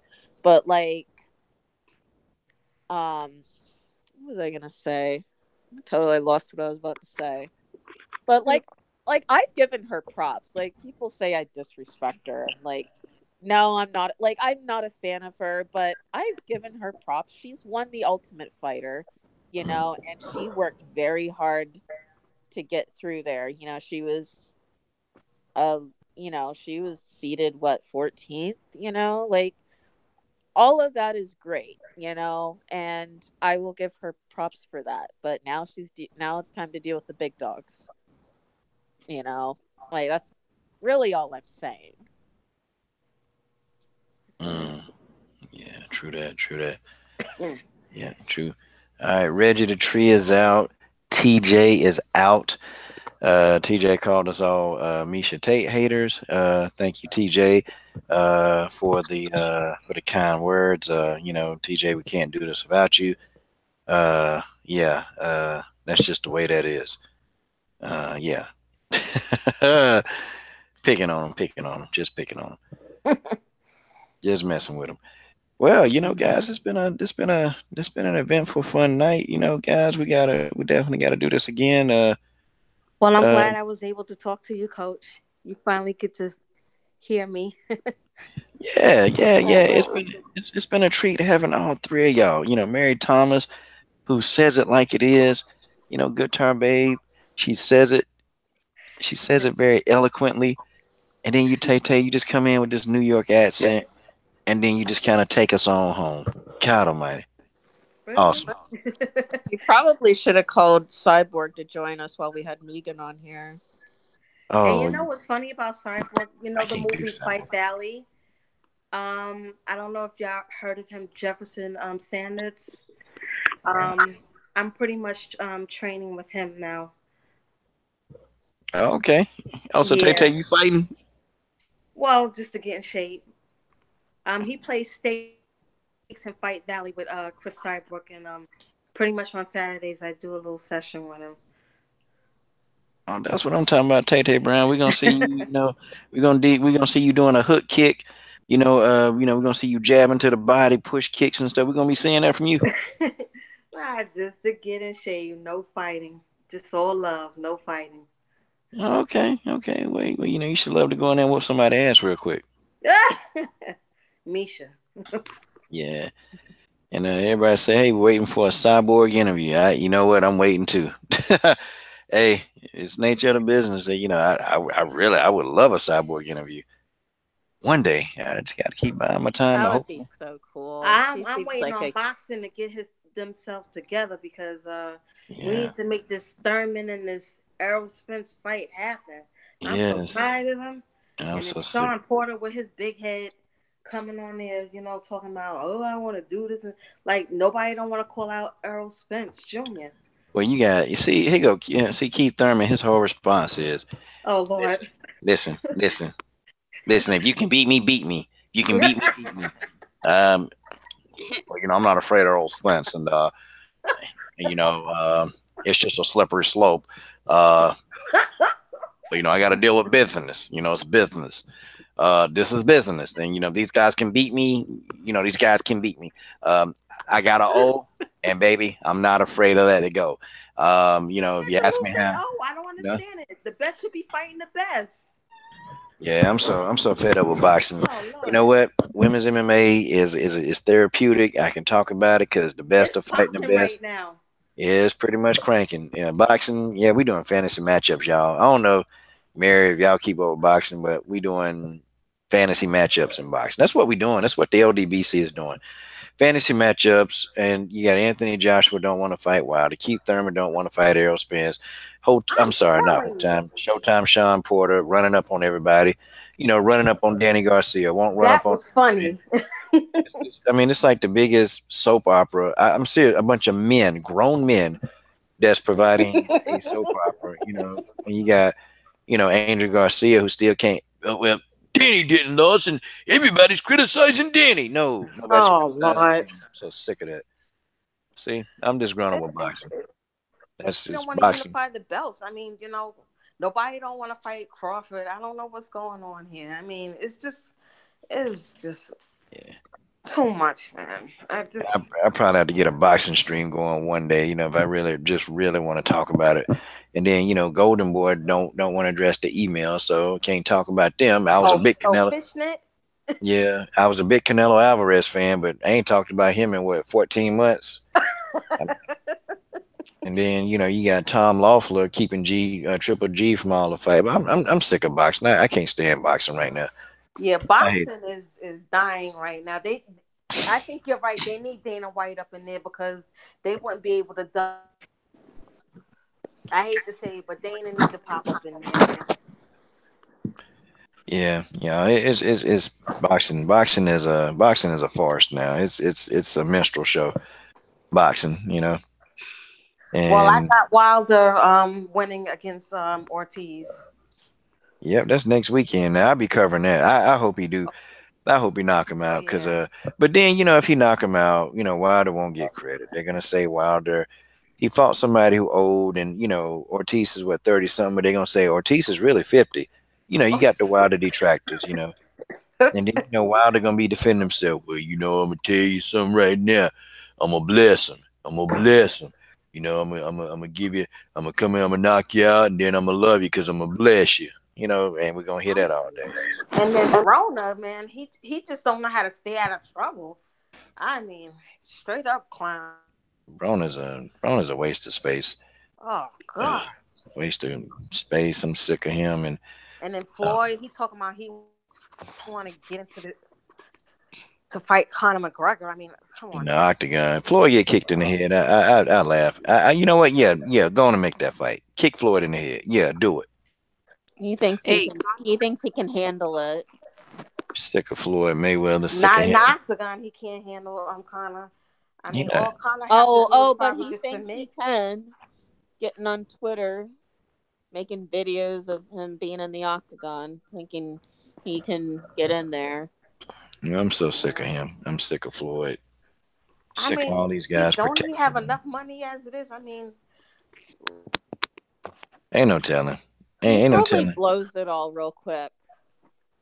I don't know. Strip clubs. Who cares? Floyd's an idiot. The real fighters is Errol Spence, Deontay. Or these is real fighters. You got Rayoto Murata. He coming along. You got the Charlos. See, these are real throwback fighters. You know, Oh, they I want to love fight. Charlo brothers. They don't duck nobody. Yeah, they don't duck anybody. That's crazy though. But other than that though, and then people complaining because people complaining because Jamal Charlo won his title shot, but he's the mandatory. But people conveniently, use mandatory. I call it convenience because see, Hmm. when it was Dominic Wade that had to fight Triple. Oh, well, this is mandatory. But now it's Jamal Charlo. I mean, it's Jamal Charlo. I mean Jamal. Oh well, he ain't done nothing. He ain't done nothing in boxing. Who is he fought? Who the hell is he fought? Man, see, I'm sick of boxing. Ugh. And they fight anybody. They don't care. The Yeah, Charlo brothers will fight anybody. They don't care who it is. yeah, that's a rare few. Rest of them, we got these clowns. They call themselves fighters, and they just don't want to fight. See, we talk about women's MMA. They can't duck anybody. They can't do it at all. Matter of fact, even if they thought to do it, they'd be on the shelf for 6 months. Ask Juliana Pena what happened when she ducked Marion Reneau. Oh Ask boy. Juliana Pena when she ducked Valentina the first time. Ask Juliana. See, ask them that. You can't duck nobody. See, that's why I can get on here. I can talk about women's MMA, and I feel good about it. People, you don't make as many boxing videos as you do. Shut up. I don't have to make what the hell I want to make. You know, you, I don't know For why real. you're talking about women that don't even know you. Yeah, well, who the fuck are you talking about? Nobody. So just shut the hell up and don't leave no comments, dumbass. Exactly. For I'm pretty real. sure For real. there's Yeah, never been a time where he has been all the way up the ass of a woman that he doesn't know and he's been gassing her up and everything. Man, she gonna win. Shut up, be quiet, because she's the top and ain't nobody. You can't tell me nothing. Exactly. He's just being too yeah. But I can come on here. See, we can have these live streams. We can talk. Boxing live stream, man. We done in 30 minutes. We done. Oh, who ducking who? Oh yeah, he ducking him. Yep, he don't want to fight him. Up him. Yep. Hey, I talk to y'all later. Bye. I'm out. I'm out. I was a boxing channel for a long time, and now you know what? I'm content. I talk about the females. Ain't a whole lot of Because drama. some of these guys, they afraid to lose they O. That's what it is. They so afraid to lose it. They don't want to fight the best. Yeah, they think it's shame, but and I think some of the boxing fans are to blame too. You got these fans that's protecting these guys too, making these guys, like look, we the consumer. We could shut that down. We could shut that down today if boxing fans as a whole stop, co-signing them fighting these guys for these $1 million paydays, and then they beat these guys easy, and then say, "Oh, I'm not afraid to fight anybody." And then when anybody come to fight you, then you don't want to fight anybody because somebody, just pretty much you can't fight them, because they too good. So now you got to Because think, keep talking silly ass. about he's not fighting Spence until maybe next year. I don't want to wait until next year to see that fight. I want to see that happen now this year. Yeah, We're yeah, February. Why we gotta wait until next year to watch that fight? yeah. I For want to what? wait. I want to wait till 2019 to what Are you to keep. serious? We gotta wait until next year for him to fight Spence? But then you got to keep Thurman saying, well, this is my Super Bowl. This is my Super Bowl of fights, and I got old, and baby, I ain't afraid to let it go. But you better not duck me, son. You better not, man. I wish I could have ran. I wish I could have ran up on him. I'd be like, Keith Thurman, you damn sorry, PG-13 channel, you sissy. That's what I'd have told him. But he'll You're a sit up sissy. there talking about he want to rematch Danny, but you don't want to fight Spence Jr. I mean, I come on. Why we gotta wait until next year to see that fight? That's ridiculous. Yeah, two sissies fighting each other. Two sissies. They want to fight each other, I And mean, Danny Porter Garcia. doesn't even want to fight Spence right now. Yeah, Porter, and then he got his daddy Kenny Porter wearing them. Got them damn Kangos on. They hit like why is this man? Why is this man getting in interviews?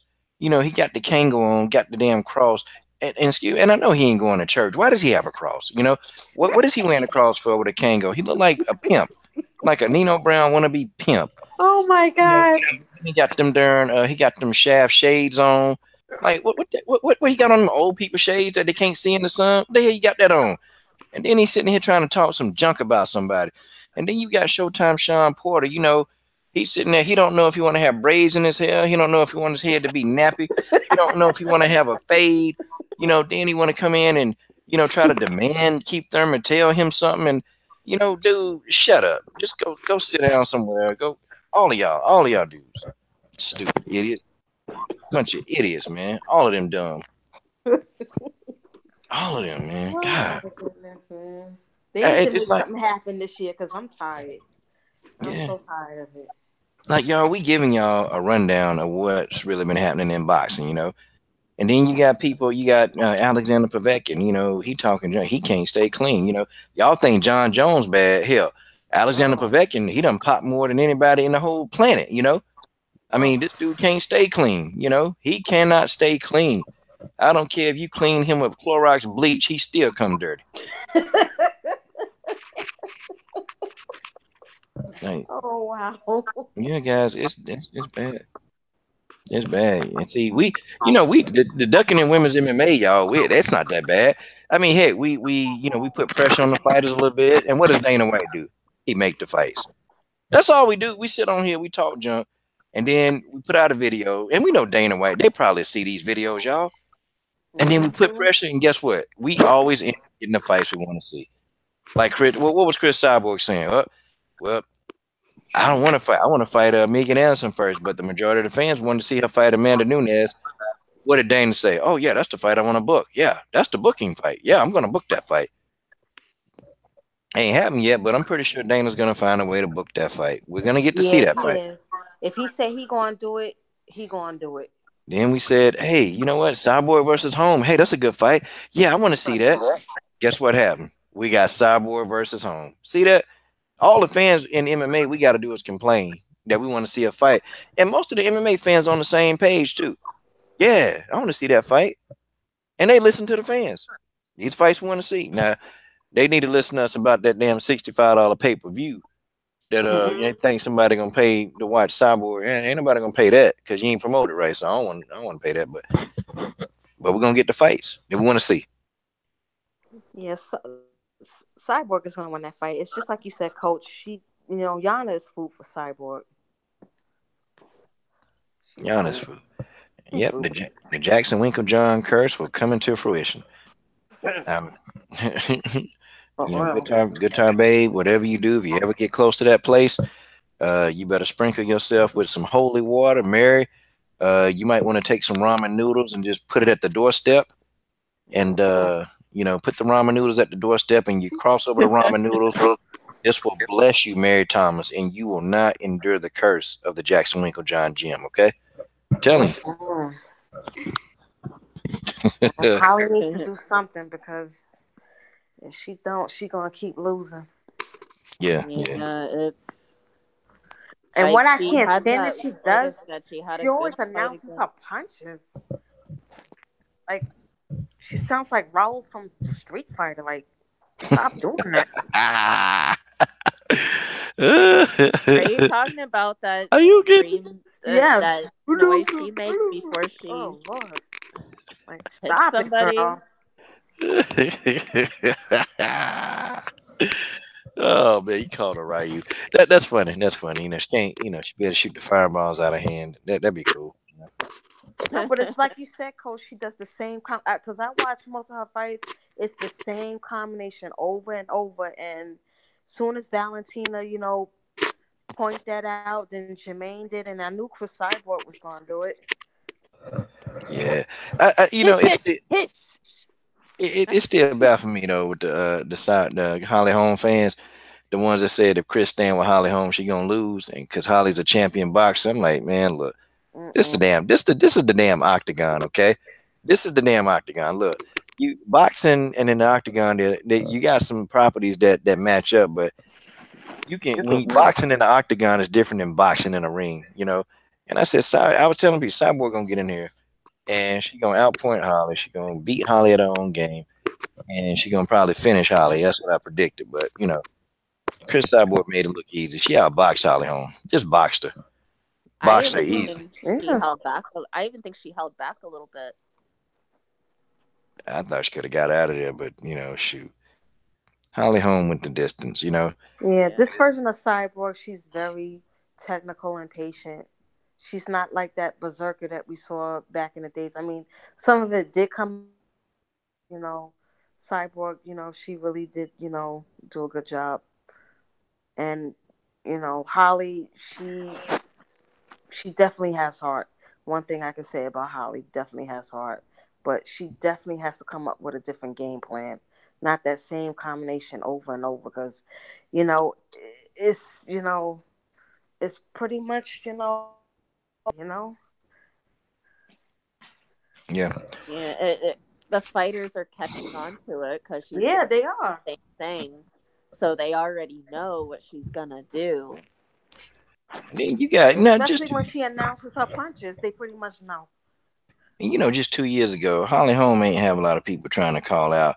Now she got fighters in lower organizations. Heck, you got it's people I done interviewed talking about saying, "Hey, I want to fight Holly Holm," and you got these people like they ain't been on no like large platform at all, but they sitting here saying, "Man, I think I could be Holly Holm." Hey, come on, man. No, they Holly Holm's supposed to be a G. She's supposed to be, her background's supposed to command that respect from these young fighters. Like, look here, you shut up and you fall the hell back, girl. I'm Holly Holm, but man, please, you man, Holly Holm walk up to somebody and try to say, yeah, we're gonna fight. That person's gonna be overconfident. They're gonna be real confident. They're gonna Because, come in there thinking that they can win that fight. her style is too easy to figure out now. Holly's home style is too easy to figure out. And, some of these fighters, they like how Cyborg caught on and Valentina and Jermaine caught on, other fighters gonna see that, Her style is just too easy to figure out. And her ground game, it's Oh gosh, like she's in trouble on the there's ground. nothing. She doesn't know what to do. Yeah. And anytime when Valentina had on her back, I mean, she pretty much couldn't do anything. And Valentina is small, but Holly Holm on her back, she can't do anything. All she can I do don't is know look, what kind of look up at the wrestling ceiling. coach she got, but she's not good on the ground at all. All she can do is Mm-mm. look up at the ceiling when she hit the ground. That's it. She done. She can look up at the ceiling. God, Lord, please help me. Get me No, out but of this seriously, position. coach, yeah, that's all she Mm, can do. She can't do anything. wow. And it's just like you Wow, man. said, Yeah, while it's like while there's really, participating in grappling tournaments. I mean, Chris Cyborg did it. yeah, Yeah. like with Claudia, Holly, you did it. she has there's nowhere, there's nothing she can do because when she faces, she's too dependent. I think like Winklejohn, the game plan is the head kick. I think that's what they're hoping. They're just hoping she lands some head kick that's gonna knock them out. Mm. Mhm. That's they're so dependent on that head kick, like they don't feel like they need to do anything else. And people are learning how to block it too. They know it's coming. Exactly, because they They know what's know. Yeah, coming. They know it's coming. They pretty much know what it is. They know what it is. yeah. So if somebody is already better than Holly on the feet and they're good on the ground too, like Holly she has no answer because she's not good on the ground, and like she doesn't have an answer. Well, I knew she wasn't going to go on the ground with Chris because, Chris is a black belt in BJJ. So I knew she wasn't going to initiate no takedown. So, and Chris knows how to submit. She just doesn't, use it. Yeah. But, nah. Yeah, that's what I say. Shoot, y'all. Well, guys, I'm about to get on out of here. I got to get up early in the morning and deal with these. Got to deal with these here young folks. I'm gonna tell them to, follow these instructions like I told them. We'll see if they get that in. But yeah, All guys, right. it's been a fun night with y'all. Tay Tay, Mm-hmm. finally you came on. Mary Thomas. It's always a pleasure because you keep it 1,000, Mary. Mary, wait a minute. I think Mary Thomas done fell asleep on us, y'all. Yeah, Mary. That's okay, Mary. That's okay. You entitled, girl, because you done had a long day.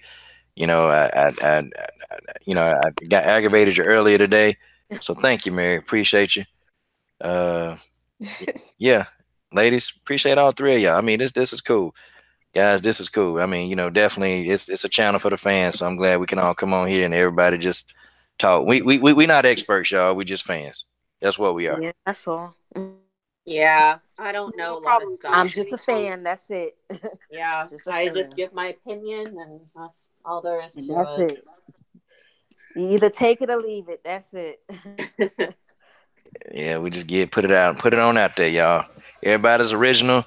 We're not doing it. Yeah, we just here because we love the sport. And it's just fun, just for fun. Yeah. I like coming on to do chat because it's just fun. Well, hey, anytime y'all welcome. We can chat anytime. I don't care. We definitely ready. Yeah, guys, I appreciate y'all coming in. It's a pleasure. Talking to y'all because I like interviewing fighters and I like talking to just people about fights. It's a pleasure because kind of give me a break from the day-to-day stuff of what I got to do. And you guys, y'all got lives and y'all just took your time out of your day to come on. So I appreciate y'all. I mean, I appreciate just being able to Oh, fellowship with y'all. It's a pleasure. It's a true pleasure. anytime, coach. It's all. Yep. I got a lot of love for you guys. Y'all are awesome. Thank you. Along with Emaze and Eric and BJ Johnson that come on here from time to time. You guys are awesome. Love Mia, you, Mia, coach. Mia comes in. Mia, the high school. She come in and she give her opinion. So it's kind of cool. We got a channel for everybody. You want to talk? Come on, talk. Okay. But guys, on behalf of this panel tonight, I say in my order, we got Guitar Babe, Mary Thomas, Tay Brown. Tay Brown. We got up in the comment section. Guys, thank y'all for joining us. Guys, good night. Good night. Have a Good good night. night, coach.